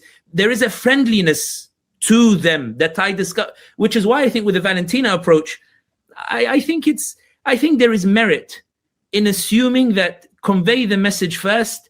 Don't assume people know what you know. Don't assume people have lived the same experiences that you have. And just as we're seeing now, MAGA saying that Trump betrayed us and sold us a lie, and they're coming to realization, albeit belatedly, the hope is that on both sides, even with the Democrat leadership, maybe if you keep pushing it, the base can convince these ties to shift, so long as we believe in our capabilities in conveying the message and believe in the goodness of people, which is sounds like a fairy tale message, but I think it's a very effective one. No, yeah, I think that's true. And I do think that with Valentina, she's probably not reachable, which doesn't, because her shtick is being offensive, right? She's not actually good faith. I don't think debating good faith, that doesn't mean it's not effective to speak to her the way that you did, because you're, of course, one of the things that happens in a debate is that you're not just trying to convince the person you're debating, you are doing this in front of others who will see it, and it'll have an effect on those people. But speaking of visiting the United States, tell us about that time that you visited the United States and were detained by ICE. Tell us about how that happened. So I'd been going back and forth to the US legally on a B1, B2 visa, nothing, talking in different conventions and universities and the like. By trade, I'm a geopolitical risk consultant, so I advise companies a lot about the Middle East. I've even advised the State Department on multiple occasions, something which helped me later on. But in any case, there's a video. The first person who posted it was somebody called Dinesh D'Souza. So Dinesh D'Souza posted a picture. I'd never heard of him before this, but he posted a video of me speaking in Kuala Lumpur. And in this speech in Kuala Lumpur, I was speaking to an audience, and I was very passionately trying to say to them that, guys, listen, I've been to America. They're not an evil people. They are not. At best, if the ones who are espousing the hate, a lot of them are just ignorant. guys, keep speaking, keep talking on social media. There's a reason why they want to shadow ban the accounts. There's a reason why Blinken wants to ban TikTok. There's a reason why keep talking and raising your voice, and you can see people shifting. Tucker, Candace. So Dinesh D'Souza took this tweet and he wrote, jihadi terrorist celebrates the role that Candace Owens is playing in spreading Islam in America. Something along those lines. It was funny because Grok responded and said there's nothing in the video that suggests any of that. Then Ted Cruz shared it, Senator Ted Cruz. When Senator Ted Cruz shared it, this was like on a Friday or a Saturday. The following Monday, enter Laura Loomer. Oh my God. So Laura Loomer posts a tweet where she says, there is a lecturer from the UK who's in the US at the moment, going around talking to people, you know, against Israel and the like, and supporting whatever, like hummus and pita bread and stuff. We need to get this guy out of the United States. And I got a message from a friend telling me, don't take Laura Loomer lightly because she has a direct access to the State Department. I said, listen, I'm not doing anything illegal. I haven't done anything wrong. I got my B1, B2 visa, which is 10 years. I won't think too much about it. But I felt something might be coming. On the Wednesday, Laura Loomer tweeted and she said, I'm in Washington and I've met people in Congress. I think it's disgusting the way Muslims wash themselves in the bathroom, you know, to prepare for prayer. And I have good news coming about a certain UK citizen who's in the US right now. And I knew she's talking about me. So anyway, I ignored it. I was in, where was I at the time? Maybe Dallas. And then I went to LA. I gave a talk in LA, then San Francisco. Then I went to Sacramento on the Saturday. And it's funny, on the talk in Sacramento, I had forgotten I said this. Somebody sent me a recording afterwards. I actually told the audience, this may be the last time I speak to you for a while here in America. I actually said it to the audience. So anyway, in the morning, I wake up late. I'm about to miss my flight. A friend of mine knocks on the door, grabs me. We go to the airport. I check in. I put my baggage. I go through security. I look up. I'm looking for the gate D35 for Tampa. I'm flying from San Francisco, SFO to Tampa. And there's a guy sitting. I don't know how much people know about the airport in SFO, but when you come out security, at least for the domestic, there's like a tree and there's like a mini fountain when you come out. So there's a guy sitting there with one knee up on the other. Stands up, looks at me, Mr. Hamdi, Sami Hamdi. And I was like, and I see the badge he's got here. And I'm thinking, this is it. So I looked and I said, yes. He said, Mr. Hamdi, I'm here to inform you that your visa has been revoked. And I said, what do you mean it's been revoked? I didn't even know it was under review. Here's the memo. So I read the State Department memo. It doesn't say anything. It just says under article this, verse, whatever this, your visa can be revoked, and we've decided to revoke it. And all agents are, in capitals, are commanded to apprehend this individual wherever they find him. So anyway, I said to the guy, okay, cool, no problem. You know, I love London. You know, I've never thought of leaving it. I'll just go to the London gate and fly home. That's not how this works, he told. And then these 6 agents, they appear from behind me out of nowhere. Then they escort me out. There's a car with tinted windows, like black windows. They throw me in the car. They handcuff me, take me to the most random area, middle of nowhere in McFarland. And then as they're putting us in the facility, I'll never forget, Katie, as they're checking us in. So bear in mind, they've bundled me in a van, driven 2.5 hours, stopped at this ICE center. They wanted me to sign a confession sheet to say I deserve the visa being revoked. I said no. They said, well, you brought this on yourself. Put me in another van, drove me to a car park for 2 hours. Then they bundled me into another car, drove me for another 2 hours. It was I thought I was going to Guantanamo. But anyway, so they started, you know, we enter McFarland. When they were checking us in and, you know, to give us the clothes to dress up as prisoners in the facility, there's a Mexican guy and an Indian guy in front of me, Katie. And the Mexican guy is trying to be a bit, you know, make a joke out of the whole thing. So he tells the supervisor says to him, where are you from? And he says, Afghanistan, as a joke. And she says, oh, your people want to kill my people. And we're all looking in the queue going like, what? And he's like, no, amigo, me no, Afghanistan, me Mexican. And she's like, your people want to kill my people. So I've gone, excuse me, like, that's just not true. She said, yes, people in that region, they want to kill my people. That's the kind of attitude of the people who are overseeing us. You know, for the next like 2 weeks that I would be there, when they'd come in and they try, you know, power moves or power trips, you know, some of the abuse that some of the other inmates got that they didn't deserve or the like. But during that period, 2 things happened that got me out. And this is what I meant about people raising their voices and speaking out. The first was, I think that Laura Loomer realized that she'd blundered when she got them to arrest me in California as opposed to Florida. Because California, the facility was better than Florida. And also judges are considered more amenable to the detainees than they would have been in Florida. Every inmate told me, bro, you're lucky you were not detained in Florida. You're lucky you were not detained in Texas. They're the worst. And the stories were horrific about Texas and Florida. They wanted to transfer me on the second day, but the federal judge ruled that there was indications my freedom of speech had been violated. So that kept me in California. And then a federal judge ruled a week later, because the Department of Homeland Security were doing something funky in that in the courts, they were just saying that I'd overstayed my visa. Then they changed it to my visa was revoked. There was nothing about terrorism or any of these. But publicly, they kept putting this doctored video and terrorism and whatever. So I was getting really frustrated in that, well, if you're going to accuse, bring it to the court. Why are you? Because they knew it was inadmissible in court. So then an article came out in USA Today that provoked the DHS. They went to the courts and they didn't accuse me of anything. They said the court has no jurisdiction to look into the rights of a foreign alien. That was the argument. The federal judge within 2 hours threw the government case out and said, no, we have the right. And you know what? Just because of this, we're going to expedite his case because we think this is a serious breach of freedom of speech. We're going to look into this case. Then the government came and said, listen, can we just make this go away? And, you know, it seems like some friends in the State Department were like, what idiot listened to Laura Loomer? What fool, like, picked up her phone call? Sami, look, we can't give you back your visa because, like the media, PR stuff, but we'll clear the whole record. Just go back to the UK, go back, see your family, apply for a visa, come back whenever you want, drop the federal case, and let's just, we've worked together before, we can. I said, dude, you guys are the ones who kept me here. Like, when I flew back, the reason why, and I'll finish on this point, I won't go on too long about it. The reason why I wasn't too upset when I got back to the UK, because my friends were like, sue the government, sue the government, sue the government, is because when I thought about it, and this is talking to my father again and other friends, I was not Laura Loomer's primary target. Think about it this way. Laura Loomer didn't come after me first. Neither did the Israel First lobby. I was the last target. The first target were actually American citizens, talking about changing the First Amendment of freedom of speech, going after American citizens in Michigan who are campaigning for Palestine. The judge, if you look at the court ruling, the judge actually says in Michigan, I have heard that there is foreign influence on the Attorney General that resulted in this case. I want to investigate this first. And the Attorney General drops the case against those citizens. And the judge in Nevada is even more blunt. The judge in Nevada says, am I supposed to understand that an American expressed an opinion, another American didn't like it? This is a land of freedom of speech. What's this nonsense? And he throws the case out. Then they threatened Mehdi Hassan, if you remember, with his naturalization, saying naturalized citizens shouldn't be, and they failed in that. Then they went after Mahmoud Khalil, green card.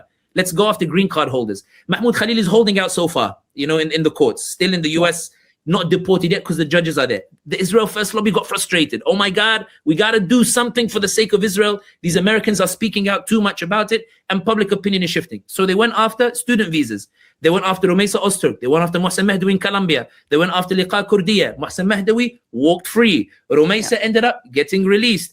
At this point, if you imagine, and this is how I view it, if you imagine the frustration of Israel First lobby in America, that we're trying to silence these Americans, but for goodness sakes, even under the Trump administration, we're unable to silence them. Then they go for a random UK lecturer who's touring America. They say, let's get him. At least let's find some sort of scout. That's the point. So I view my case in that way, in that it wasn't a manifestation of strength. It was a manifestation of weakness, because later on, I mean, I said earlier that I've advised the State Department before. I actually called some friends from the State Department. I said, guys, how could this happen? You guys know me and I know you. And, I've advised US ambassadors in the past. And, they said, look, Sami, to be honest, it shouldn't have happened. But anyway, like your record, like, we've checked it. It's all clear. You can go back to the US anytime that you want, apply for us. In this case, Israel First lobby failed. And that's why I argue that the attack wasn't on me specifically. It was on ordinary Americans. It's how do we limit the information that reaches Americans? How can we get CBS to be under Barry Weiss so that we can control the information that goes to the Americans? How can we ensure that we can buy Paramount Pictures or whatever, or Warner Brothers and the like, to make sure that Hollywood doesn't rebel and do these little Superman innuendos where it appears like it references the genocide? How can we make sure there is that filter? Why? And this is the point here, Katie. I found, and they came to the same conclusion that I came to in America. I found that when the ordinary American is actually presented with the facts, a lot of them don't actually hold on to their dogmatic opinions. They actually shift. When they're actually shown that Hegseth wants $200 billion for a war in Iran, instead of helping all the Americans with their medical bills, their hearts move. Americans see that this is a disgrace. When a hurricane rampages through Florida and Biden gives $8 billion to the Israelis first and $750 initially to the victims of the families in Florida, Americans can see that. They're like, there's something seriously wrong here. When in October 2023, $14 billion is being presented to Congress, and Congress considers it to give to Egypt and Jordan to take in Palestinians to help Israel to ethnically cleanse Gaza, Americans see that and say, well, how can this happen in my country? And I can't believe. And the heartbreaking thing is this. The reason I use Magnificent Mile always as an example is because that's what shocked me. Magnificent Mile is pretty, Katie. It's a nice part of Chicago. I went to stay in the hotel. Where were we staying? Intercontinental. That's where we were staying. And outside the Intercontinental, you see all these US war veterans. Can you imagine a US war veteran, Katie, flies to the other side of the world, convinced that they're saving America after watching Top Gun and Saving Private Ryan and thinking, I'm going to go and I'm going to save America. I'm going to do what's right in the world. Then they land back in their country. They can't find a house. They can't afford medical bills. They're left freezing cold onto the streets. Why? Because money that could save them ends up going to a foreign government instead. When Americans see this, their hearts genuinely change. And that's why I assume that what happened to me was an emphatic defeat for the Israel First lobby, which is why no hard feelings. I'm looking forward to going to In-N-Out again and, going and checking out there's a really good pizza place in Dana Point in California. Oh, nice. Well, if you think the pizza in California is good, I mean, I'll give them Mexican food, definitely. As a New Yorker, I'll give them Mexican food superiority, but the pizza is New York City. And Chicago has its own thing going on that's thick. It's a bit too deep, their pizza. Their thick pizza is not the one. So it sounds like you have a very good eye, impeccable taste. You're going to like the thin crust New York City pizza. And when you come here next, I will take you around. But are you worried about coming back? At this moment in time, to be honest, I will wait a while only because the arbitrary nature of the way that these visas are being revoked and the way ICE is detaining people. I mean, let's suppose now you're hosting the World Cup. I don't know why, because for you guys, football is played with the hands, not with the feet. But in any case, you're hosting the World Cup, the soccer World Cup. So does that mean that if a fan from Bosnia unfurls their Palestine flag, in the stadium, when Bosnia hopefully beats, I don't know, like Brazil or somebody, does that mean that ICE is going to go into the stadium and grab that person and throw them into the ICE detention center?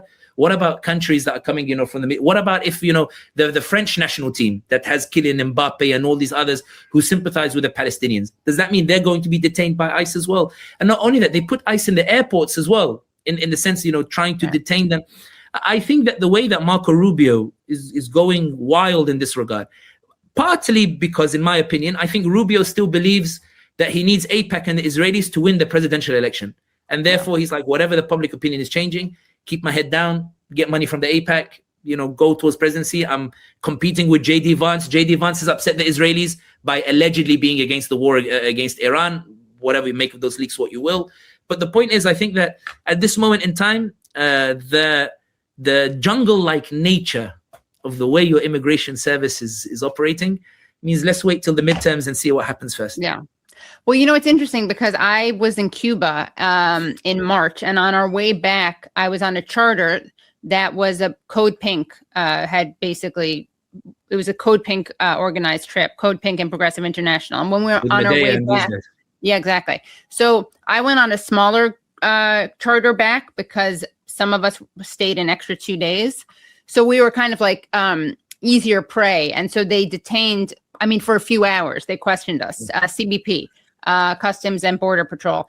And I'm white and I'm a U.S. citizen, and all my family has been, many generations. I guess my great-grandparents came from overseas. So I'm a citizen. All of my family are citizens.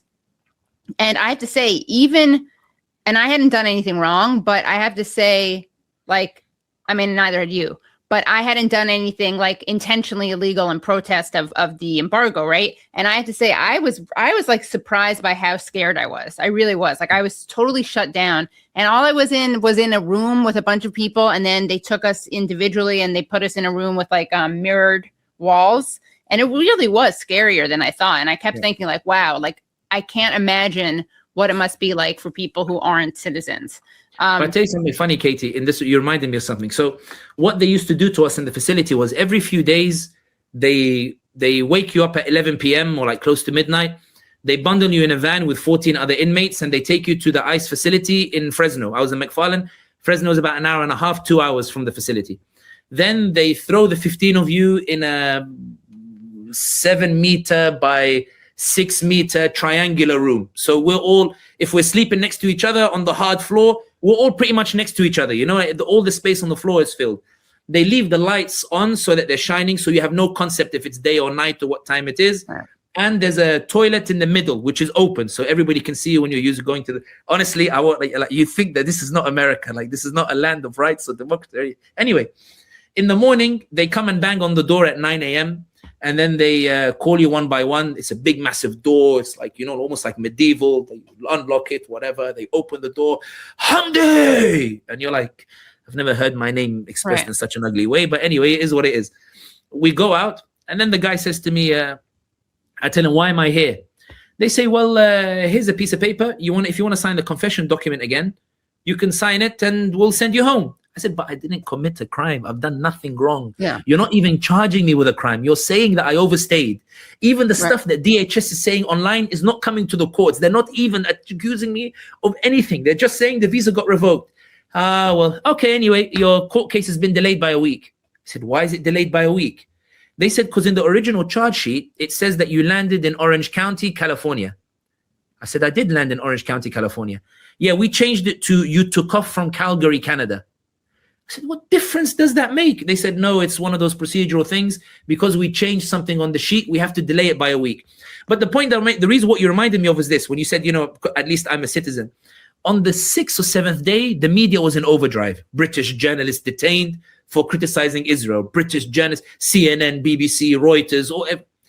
And when you're in the facility, you don't see what's happening outside. You're very much detached from the outside world. My wife is telling me, Sami, everybody's talking about your case. But you're like, maybe she's trying to make me feel better. You know? And so then I remember the day I knew that I wouldn't be there for the 6 months that my lawyers told me I would be there for, and that I'd be there for a shorter period was, on the 8th or 9th day, they were taking me to Fresno again to make me sign this document. The guard goes, chains everybody's legs. They make you stand on the side and put your arms out, you know, like against the wall, and then they tie your legs. When they got to my legs, the guy cuffs the legs and he goes, sir, is that comfortable for you? And all of the other inmates are going, hey, amigo, who are you? So I was like, that's a bit of a strange question. So I said, no, it's not. It's a bit tight. You know what? Let me loosen him. You know what? Let me get bigger cuffs for you. The hand ones, no problem. You don't need the hand ones. So all the other inmates who are cuffed, dude, what's going on? Why are they treating you differently? They took us to do the whole experiment again. But on the way back, the warden so they make us go 15 of us, one by one, into a room and then out the other room. It's like examination room. In the examination room, the warden goes, Hamdi, the famous one. And from that day forward, all the guards used to come to me and say, like, hey, I didn't abuse you, yeah? Like, I didn't do anything. Like, when you get out of here, like, I did. The reason I mentioned this point, Katie, is this. ICE officials know what they're doing is probably illegal and they could probably get in trouble with it. The reason why they think they can get away with it is because not many people talk about it, not many people talk about their practices, and no people actually go after a lot of the officers by name. When they feel that pressure, like when they were taking me to the airport to go home, they spent 2.5 hours trying to convince me that they're the good guys, that they're misunderstood. Wow. They were like, we just got, we didn't mean to treat you this way. The reason why I'm mentioning this point is Liqa Kurdiya, she got out after a media campaign. A lot of these others got out with a media campaign. As long as Americans are ignorant, and this goes back to my point, as long as they're ignorant about what their government is doing, the government will get away with it. As long as they're ignorant, and that's why it's all the more important, whether it's an opportunity with Valentina Gomez or these others, to go get a piece of paper, as my father said, how much does it cost you? Go print the paper out and go and show the people, what's happening. Because when that public pressure comes, that's when you see the government buckle, whether it's Trump, Biden, or those even before him. I have hope in that, at least. Well, it's interesting because the media, corporate media, said that the last pro-Palestine protester was released. The Washington Post wrote, last pro-Palestinian protester detained by Trump administration released. Liqa Kurdiya, a Palestinian woman detained for a year amid a Trump administration crackdown on protesters last spring, was released on bond. And that's from March 16th. And obviously it's very good that she was released. But Eric Lee, who's an attorney, said, so glad she has finally been released, but the corporate media is erasing Yaqub Vihandre when it repeats the lie that she was the last pro-Palestinian protester detained by Trump. Yaqub was arrested at gunpoint on October 7th, detained since. Don't forget 10 Yaqub. guns pointed at his face, Katie. Yeah. The cars just rocked up in his house in Dallas, burst through the door. He's in his bed sleeping. I saw him 2 weeks before I was detained. You know, and he's a budding photographer, and 10 guns pointed. He woke up it's a horrific sight to see. But I tell you something interesting about Katie in this regard.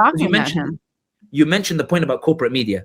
Yeah. So I was with somebody who campaigned for Liqa Kurdiya 3 weeks before she was released. So the sentiment was Liqa's case seems to be a bit hopeless. The judges ruled twice she should be released, and ICE were finding a different loophole, you know, in order to not to release her. And not many people were actively talking about Liqa Kurdiya. So anyway, one of the activists, her name is Layla Haddad, well worth your time, by the way, Katie, phenomenal activist.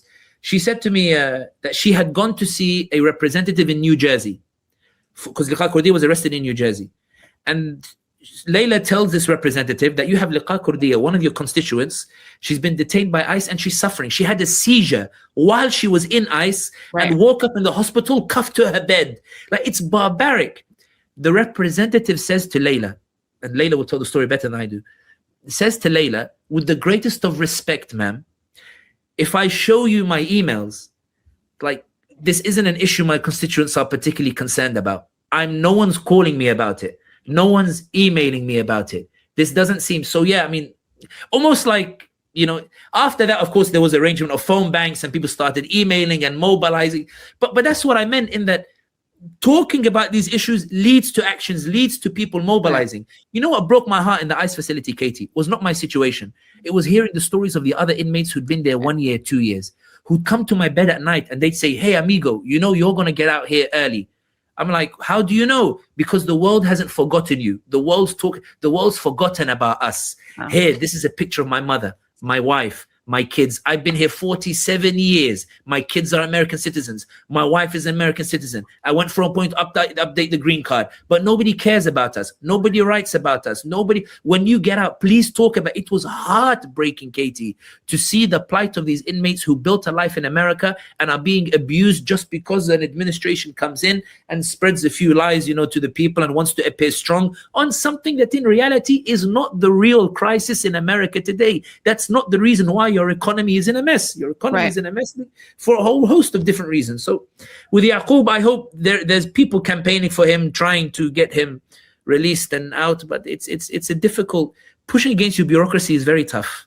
Very tough. I have to have someone on to talk about him because his case has received no attention, unlike a lot of other ones. Yeah, that it is really, and it's interesting and noteworthy, of course, that for Trump, Muslims and Mexicans were two of his targets from the beginning, and a lot of lies about similar lies, right? Like rapists, criminals, hate America, all those things. And it reminds, so you have to do one on, you have to do a Mexicans version. You got to go back on Piers Morgan show and do a repeat with your debate partner, Valentina. And I want to know what your thoughts are on this. You have a distinction I've heard you speak about America firsters versus Israel firsters. So talk about that. And in fact, some people speculate that was one of the reasons that you were perhaps singled out. You can watch more of Sami at his new YouTube channel at youtube.com/move Sami Hamdi. And to see the full interview with Sami, where we get into the term America Firster, whether it's good or bad, and how to work with people who may have some really vile, disgusting, offensive political views on some issues, but are good on Palestine, join the Patreon at patreon.com/The Katie Halper Show. And Butch Ware is Associate Professor of History at UC Santa Barbara. He was the 2024 vice presidential nominee for the Green Party and is now running for governor. And he spills a lot of tea in the Patreon, so you'll definitely want to join that. Welcome back to the show, Butch Ware. Great to be back with you, Katie. Tell us the latest that you're dealing with from the Democrats as you are attempting to run for governor for the state of California. Yeah, so I refer to them as the Democrat Party rather than the Democratic Party because they don't want people voting for anything. And whereas Republicans usually try to steal elections after the election, see George Bush and Donald Trump. The Democrats like to try to steal an election before it happens. So they spent $20 million trying to sue me and Jill off of the ballot in multiple states in the 2024 presidential election. And now in the state of California, they are trying to use the Secretary of State's office to eliminate me from the ballot on an absurd technicality that, in point of fact, we demonstrated in court. It's a completely fallacious claim. So here's what they said. What they said is that I left a phone number unredacted on what should have been a redacted copy of my 2024 tax returns. And on the basis of this flimsiest of pretexts, they were going to disqualify me from the ballot in the state of California. And the news on this front today, I'll go back, to explain the full context. The news on this front today is that yesterday we filed suit in federal court. Because we're not going to take this nonsense lying down. And we are prepared to take this, the legal fight as far as it needs to go, because this cannot stand. Here's what happened. Each candidate is required to submit redacted and unredacted copies of 5 years of tax returns. The unredacted copies are meant to stay on record with the Secretary of State. The redacted copies become public, and you redact information that's private, right? Your personal phone number, your street address, those kinds of things. So apparently what they claim is that there were deficiencies in my redacted copies, that they couldn't explain what these were when they first sent an email saying that we needed to fix this. So March 7th, they sent a message saying, no, not redacted, returns not submitted. And we were like, that's a triple negative. No one knows what you're asking for. We didn't even have to get back to them to clarify, because on March 10th, they sent a new message saying, no unredacted tax return was submitted for these 2 years, for 2022 and 2023. So then we asked for clarification. Well, in your first ungrammatical message, you said that we needed to resubmit 4 years of tax returns, and now you're saying we need to submit 2. So then they wait 2 more days and say, no, you have to submit all 4. Now, mind you, on March 7th, when they initially sent this email, they said, if you don't fix these deficiencies, which again, they have not yet defined, by March 16th at 5 p.m., you will be disqualified from the ballot. The back and forth continues like this for a full week.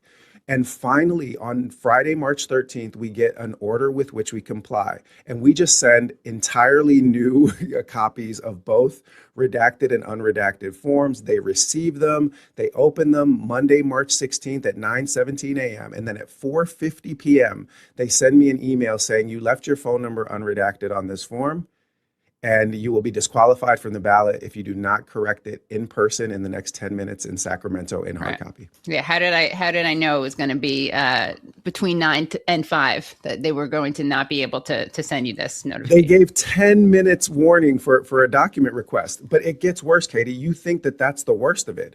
So we file a lawsuit with a writ of mandate to make this stop, right? We file it within 48 hours. Because the voter's guide is supposed to go out at the end of March, right? And so what we're seeing is that this is actually probably not an effort to knock us off the ballot. They know this can't hold up in court. We assume this is just an effort to keep us out of the voter's guide, and we have to file within 48 hours. Otherwise, we won't even get a hearing before the voter's guide is mailed out, because they're trying to knock down our visibility and our name recognition. So we file within 48 hours. We go into court March 26th. And here's where it gets worse. The Secretary of State submitted into evidence all the paperwork that I had filed, right? And our lawyer went through this and was able to demonstrate that they had the correct forms in their possession on time the whole time, that the whole thing was a pretext. And the judge admitted this. It went into the record. He said, so you had correct versions the whole time? And they said, yes, but it's not our job to collate them for the candidate. So literally they were admitting that they had full copies of all of the paperwork, but they were saying that because I hadn't responded the way that they had suggested, that didn't matter, that they actually had the paperwork correct. And then lastly, on this particular point, our lawyer was able to demonstrate in court that they falsified the email thread. They submitted falsified documents into evidence because they went back into the email thread. And remember that ungrammatical email that I mentioned on March 7th? They fixed it to make it look as though they had issued a proper document request in the first place.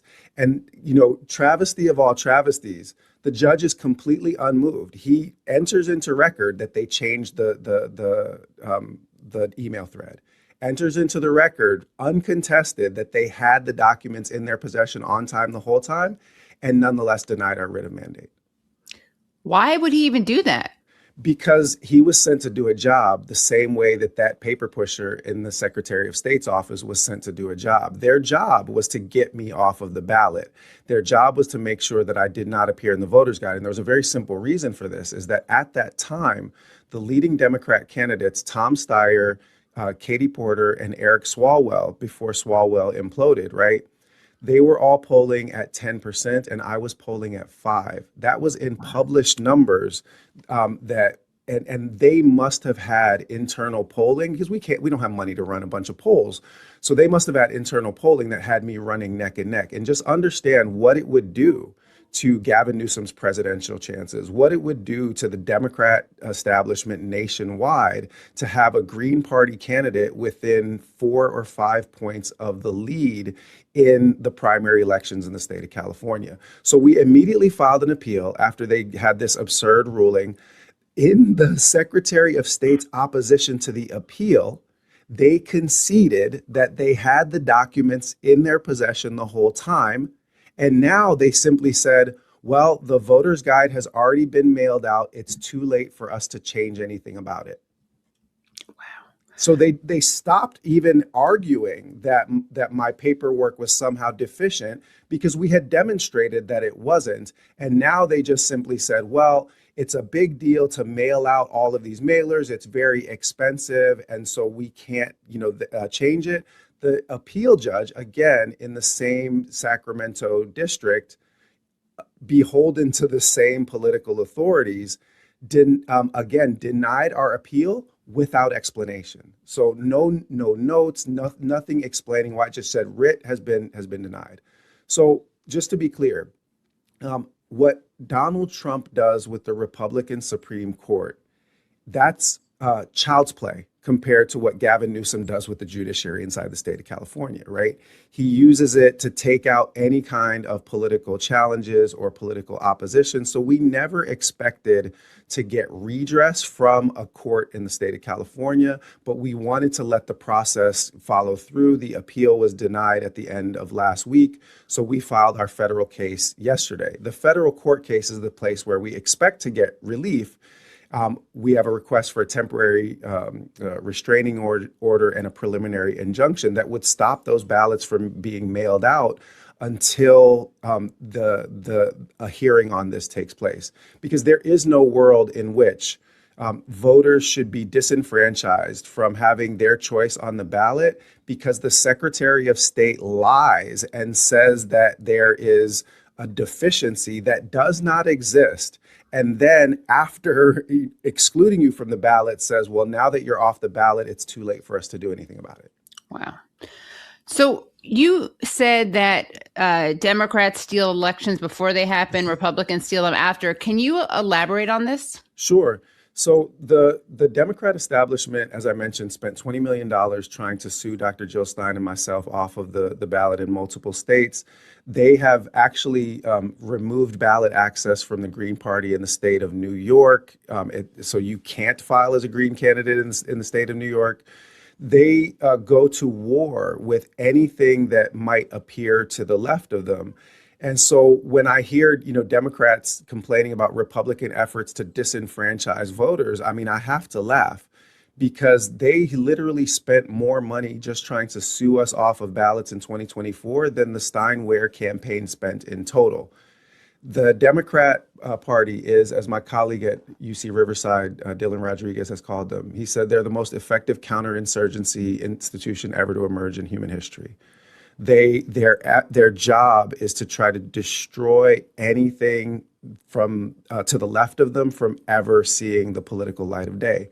So we expected this, by the way, right? I had a war chest set aside for us to pay lawyers. We were ready for that. We responded in timely fashion to all of this chicanery because we knew it was coming.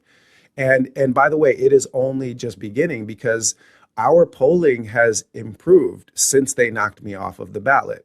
because the media coverage inside the state of California, there's been right-wing media that's covered it. There's been left-wing media that's covered it. There's been local media that's covered it.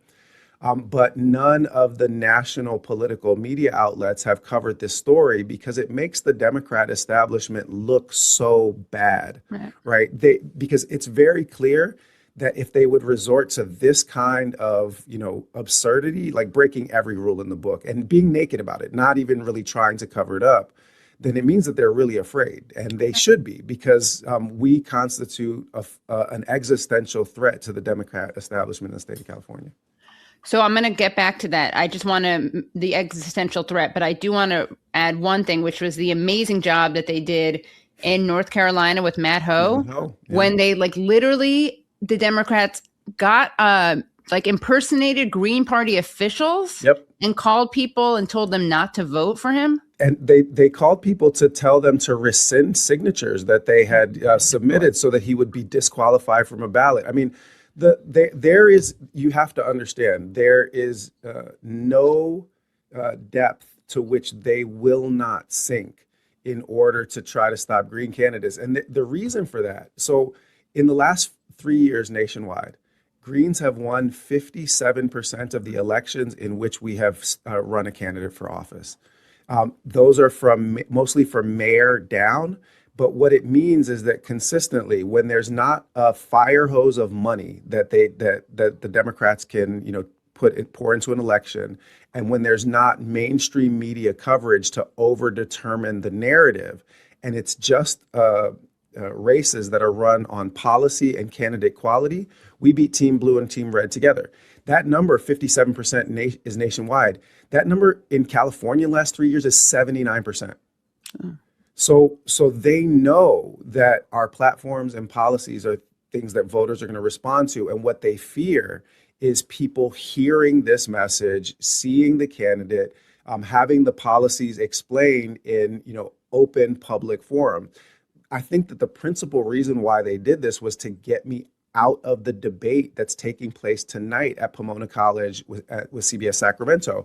And just for context, the same civic organization, APAPA, Asian Pacific American Political Association, they held a debate last September.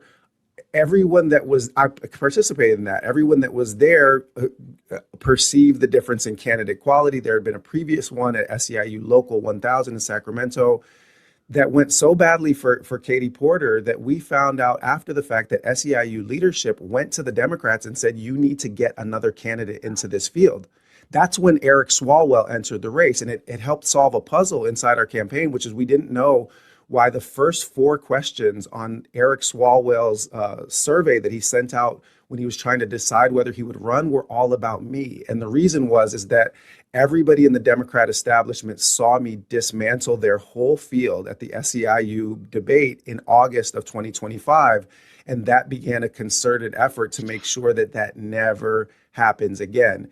And because I was polling ahead of multiple Democrat candidates, they were going to have to include me in that debate. That debate is going to happen tonight with Matt Mahan taking part, Tony Thurmond taking part, Antonio Villaraigosa taking part. And you're shaking your head because no one's ever heard of any of those people. They are all polling at 1% or 2%. There is no poll in which I am not either even with those candidates or ahead of them. So they would have had to let me debate in a live stream debate that was up and down the state of California, and they already know what happens when I debate these corporate clowns.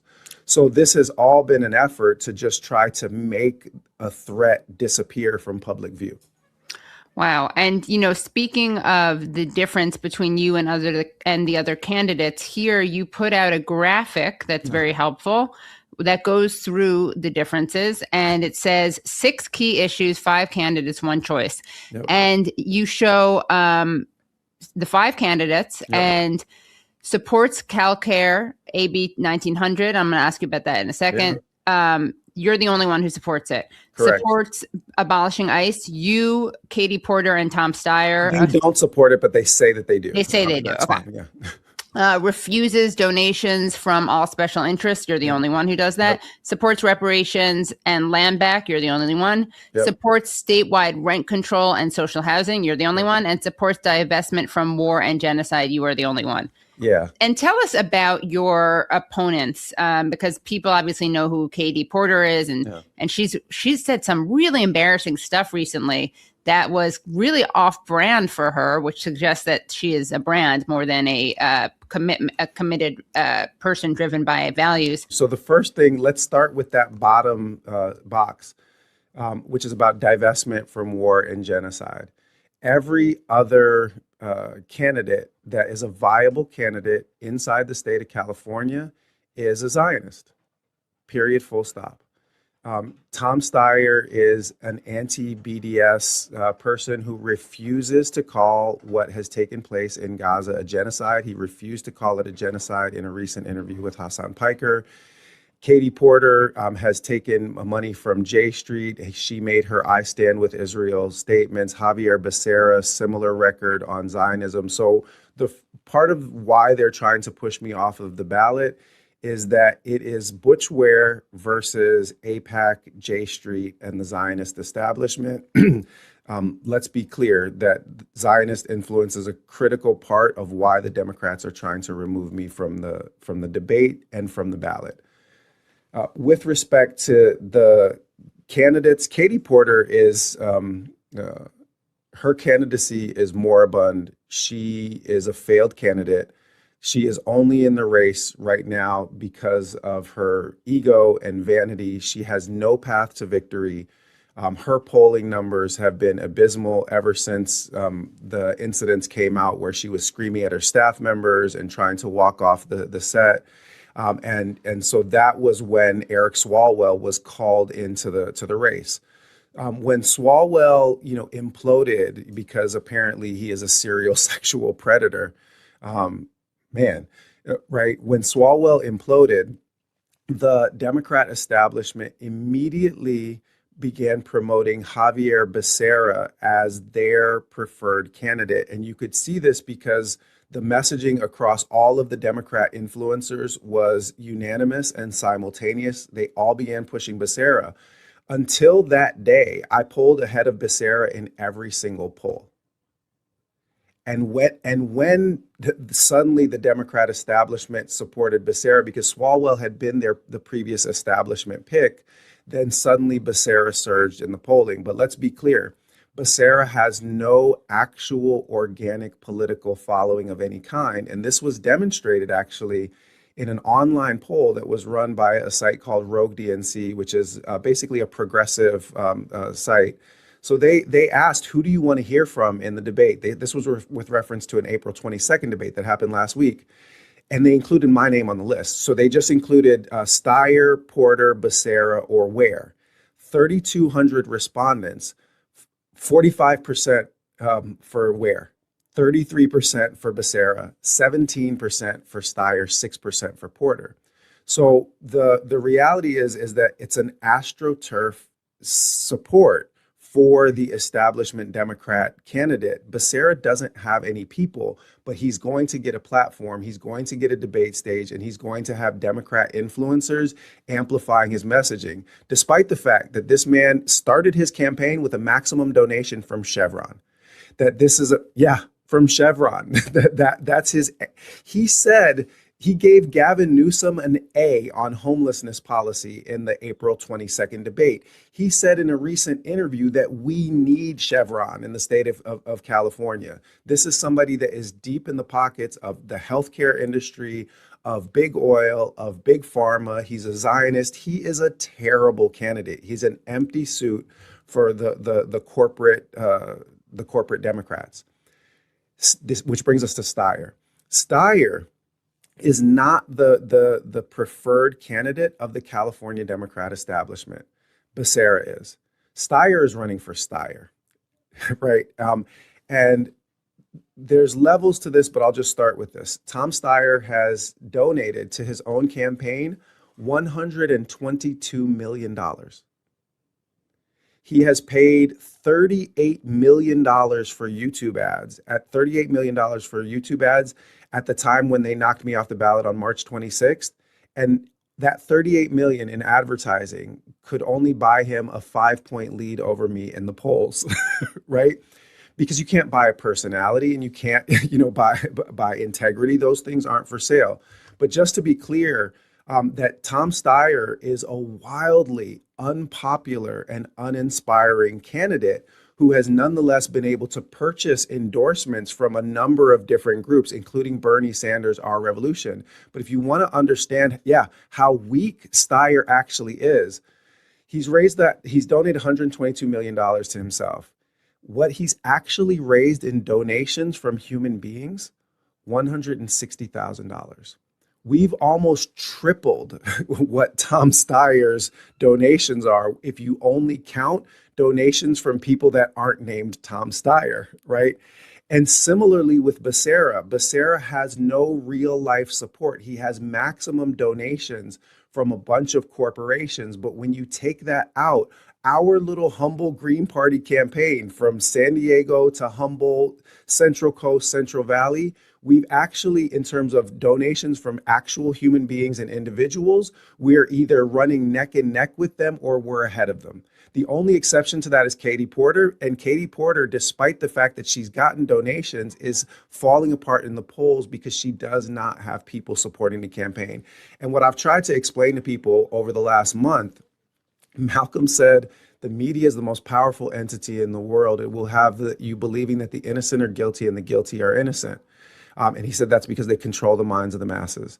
And the thing is that right now, the mainstream media and the Democrat establishment are trying to craft a narrative that there are these leading Democrat candidates that are strong and that the third party candidate is on the outside, off of the ballot and weak.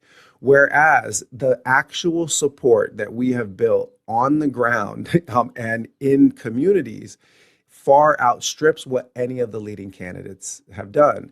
But unfortunately, CBS LA, CBS Sacramento, the ones that are airing the debate, they are doing the work of silencing this movement.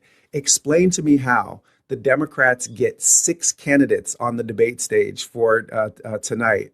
The Republicans get 2, and no non-duopoly candidate appears, despite the fact that there are more registered independents in the state of California than there are registered Republicans, and that I'm polling ahead of 3 of the Democrats that are going to be on the debate stage tonight.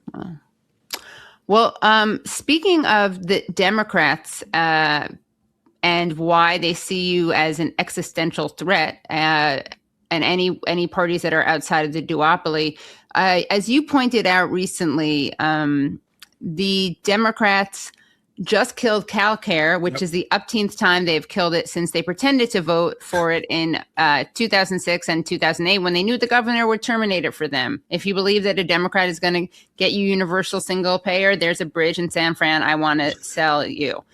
So for those who don't know, what is or was CalCare, and what was it promising to do, and why was it opposed by Democrats? Universal single-payer health care, get the insurance companies and the healthcare companies out of the way and allow the state to provide the basis of healthcare coverage. This is a wildly popular movement for CalCare in the state of California. Whenever polling is conducted on it, it's a 70-30 or 80-20 issue. 3/4 roughly of the population wants universal single-payer healthcare in the state of California. The Democrats have 3/4 of the state legislature, so there are no Republicans that are stopping them from passing this. And they just killed CalCare. And this time they didn't even, sort of pretend to try to pass it. So there's history here. I mentioned it in that tweet. In 2006 and 2008, the Democrats passed universal single payer in the state legislature because they had a Republican governor, Schwarzenegger, in office that they knew would veto it for them. So they could look plausibly like they were trying to deliver on this thing that they know that the people want, and then point to the bad guys, the Republicans over there that killed it. But after Schwarzenegger left office, it's been 20 years and they still have not passed CalCare. Gavin Newsom ran as the core of his platform in 2022 that he was going to get us universal single-payer healthcare in the state of California. And it was actually part of the argument that the Democrat progressives made, is that Gavin's going to get us universal single-payer healthcare, and once we get it in the state of California, it's going to spread across the nation. We're going to finally get your guys healthcare. In 2022, the healthcare companies laid $2.7 million down on the Democrat Party of the state of California, and Gavin killed the floor vote for CalCare. So they knew that there was pressure on the legislature to vote in favor of this because of its popularity. So they pulled it from a floor vote so that none of those state legislators had to take that hit. This time, they don't even care. They just took the hit. We just killed the bill. We are never going to give you health care because the healthcare companies and the insurance companies will not allow us to. And as I've said many times, who funds you runs you. The problem with the corporate Democrat establishment is that they are in the pockets of these corporations and are absolutely incapable of delivering on the things that everybody inside this state wants. So yeah, you're never going to get health care. And that's why Tom Steyer, he claims to support universal single-payer health care, right? But the thing is that, what did James Baldwin say? James Baldwin said, "I can't believe what you say because I see what you do." If you believe that after 30 years of playing Lucy pulling the football in front of Charlie Brown on healthcare, that suddenly the Democrats are actually going to step up and deliver you healthcare, then you should get your head examined, because that's never going to happen. Can you tell us about some of the endorsements you've received, Butch? Yeah, I mean, we've received endorsements from numerous community organizations, folks that are invested in healthcare, folks that are invested in Palestinian liberation. But we've also received a lot of high-profile endorsements from political figures and cultural figures. I mean, Senator Nina Turner endorsed our campaign early on. And then quite recently, actually, the rapper Vic Mensa did a public endorsement of our campaign. He's the one that does the orange tree videos. And he said, listen, I don't want to vote for the lesser of two evils. I'd like to vote for someone who's actually good. And he made a simple case. He's like, Butch Ware is pro-Black, pro-immigrant, pro-working class, pro-trans and LGBTQ rights, and is just a good person that hasn't accepted money from any of these corporations or Zionists. And why can't we vote for that? Similarly, Van Lathan, one of the two hosts of Higher Learning, did a similar endorsement. And what he said in his endorsement is he said, I am going to vote for people that are energetically aligned. And I have to support people that are actually trying to deliver on the things that the people want. And so he said on his show, he said, I'm going to vote for Butch Ware even if I have to write him in. And that, by the way, is where people are making a mistake. So like one of the endorsements that we got was from the Greater Sacramento Area Muslim Political Action Commission. Our voters are not going to be dissuaded by the Democrat efforts to knock us off the ballot. These are people that are committed to bringing change. So 53% of Muslim American voters voted for the Green Party in the 2024 presidential election. It's something that is not talked about a lot in the mainstream media because they don't want you to know that this major demographic group opted out of the duopoly entirely and voted third party. So up and down the state of California, there are 1 million Muslims in the state of California, right? And that is a group that is going to go out, whether they have to write my name in or not. They're going to vote for the only anti-Zionist that is in the race. They're going to vote for a Muslim candidate who represented their values in 2024 at the top of the presidential ticket, and who is running not on the merits of a 2024 run, but on divestment from genocide now. Divestment not just from killing Palestinians and Iranians, but actually divesting the state of California from its investments in Raytheon, Lockheed Martin, Northrop Grumman, General Dynamics, and Boeing, these weapons manufacturers, because our tax dollars should not be used to incinerate children in tents. And this is wildly popular across the state of California, but inside the Muslim community, which has been on the business end of American imperialism for the last 20 years, this is a red line for voters. And so, yes, we are expecting 70% of those Muslim voters inside the state of California to come out and vote for us. Now, what does that mean? Voter turnout is very low in these primaries. There were 5.5 million votes cast in 2022 primary. There may be 6.5 million max to finish in the top two is not going to take more than 15 to 20% of the vote. We're looking at 1.2 million votes that we need to win the election in a state that has a population of 40 million people. I just told you that there are 1 million Muslims in the state of California. And that is a group that's going to vote, in significant numbers for my candidacy, whether they have to write my name in or whether they don't. So we are not backing down from this fight, even if our federal case is unsuccessful. And I want to talk about why the federal case is going to be successful in a little bit of detail, because the details are important. But the point is that we are a long way towards the voters that we need to engage and activate on May 4th when the ballots are mailed out. And we expect to finish in that top two, whether it's a write-in candidacy or whether you check a box on a ballot. Oh, but Butch, you talked about some really important endorsements, and of course, Vic Mensa, the rapper, but you can't really compete with the endorsement that Tom Steyer got from Juvenile. And let's take a look at this video of Tom twerking, really getting down with Juvenile to Juvenile's hit Back That Ass Up. This is from 2020 at a campaign rally. Oh, my. Great interview, so exciting. And again, it just gets even more exciting at the Patreon only interview, which is at patreon.com/The Katie Halper Show. And that is very spicy. Again, some really spicy Hasan Piker related content. And of course, it's not the criticism of Hasan that you hear usually, which is from liberals and Republicans. Again, that's patreon.com/The Katie Halper Show. And you can find out more about Butch and his campaign at butchware4gov.com. That's butchware4gov.com. Don't forget to become Patreon supporters. Don't forget to like the stream. Don't forget to subscribe so you never miss any of these streams or additional streams that we've started to do. Okay, thank you guys so much for watching, and we will see you next week. But actually, we'll see you sooner than next Tuesday because we will be doing one of our aforementioned extra streams. So again, subscribe to find out which day we will be doing that.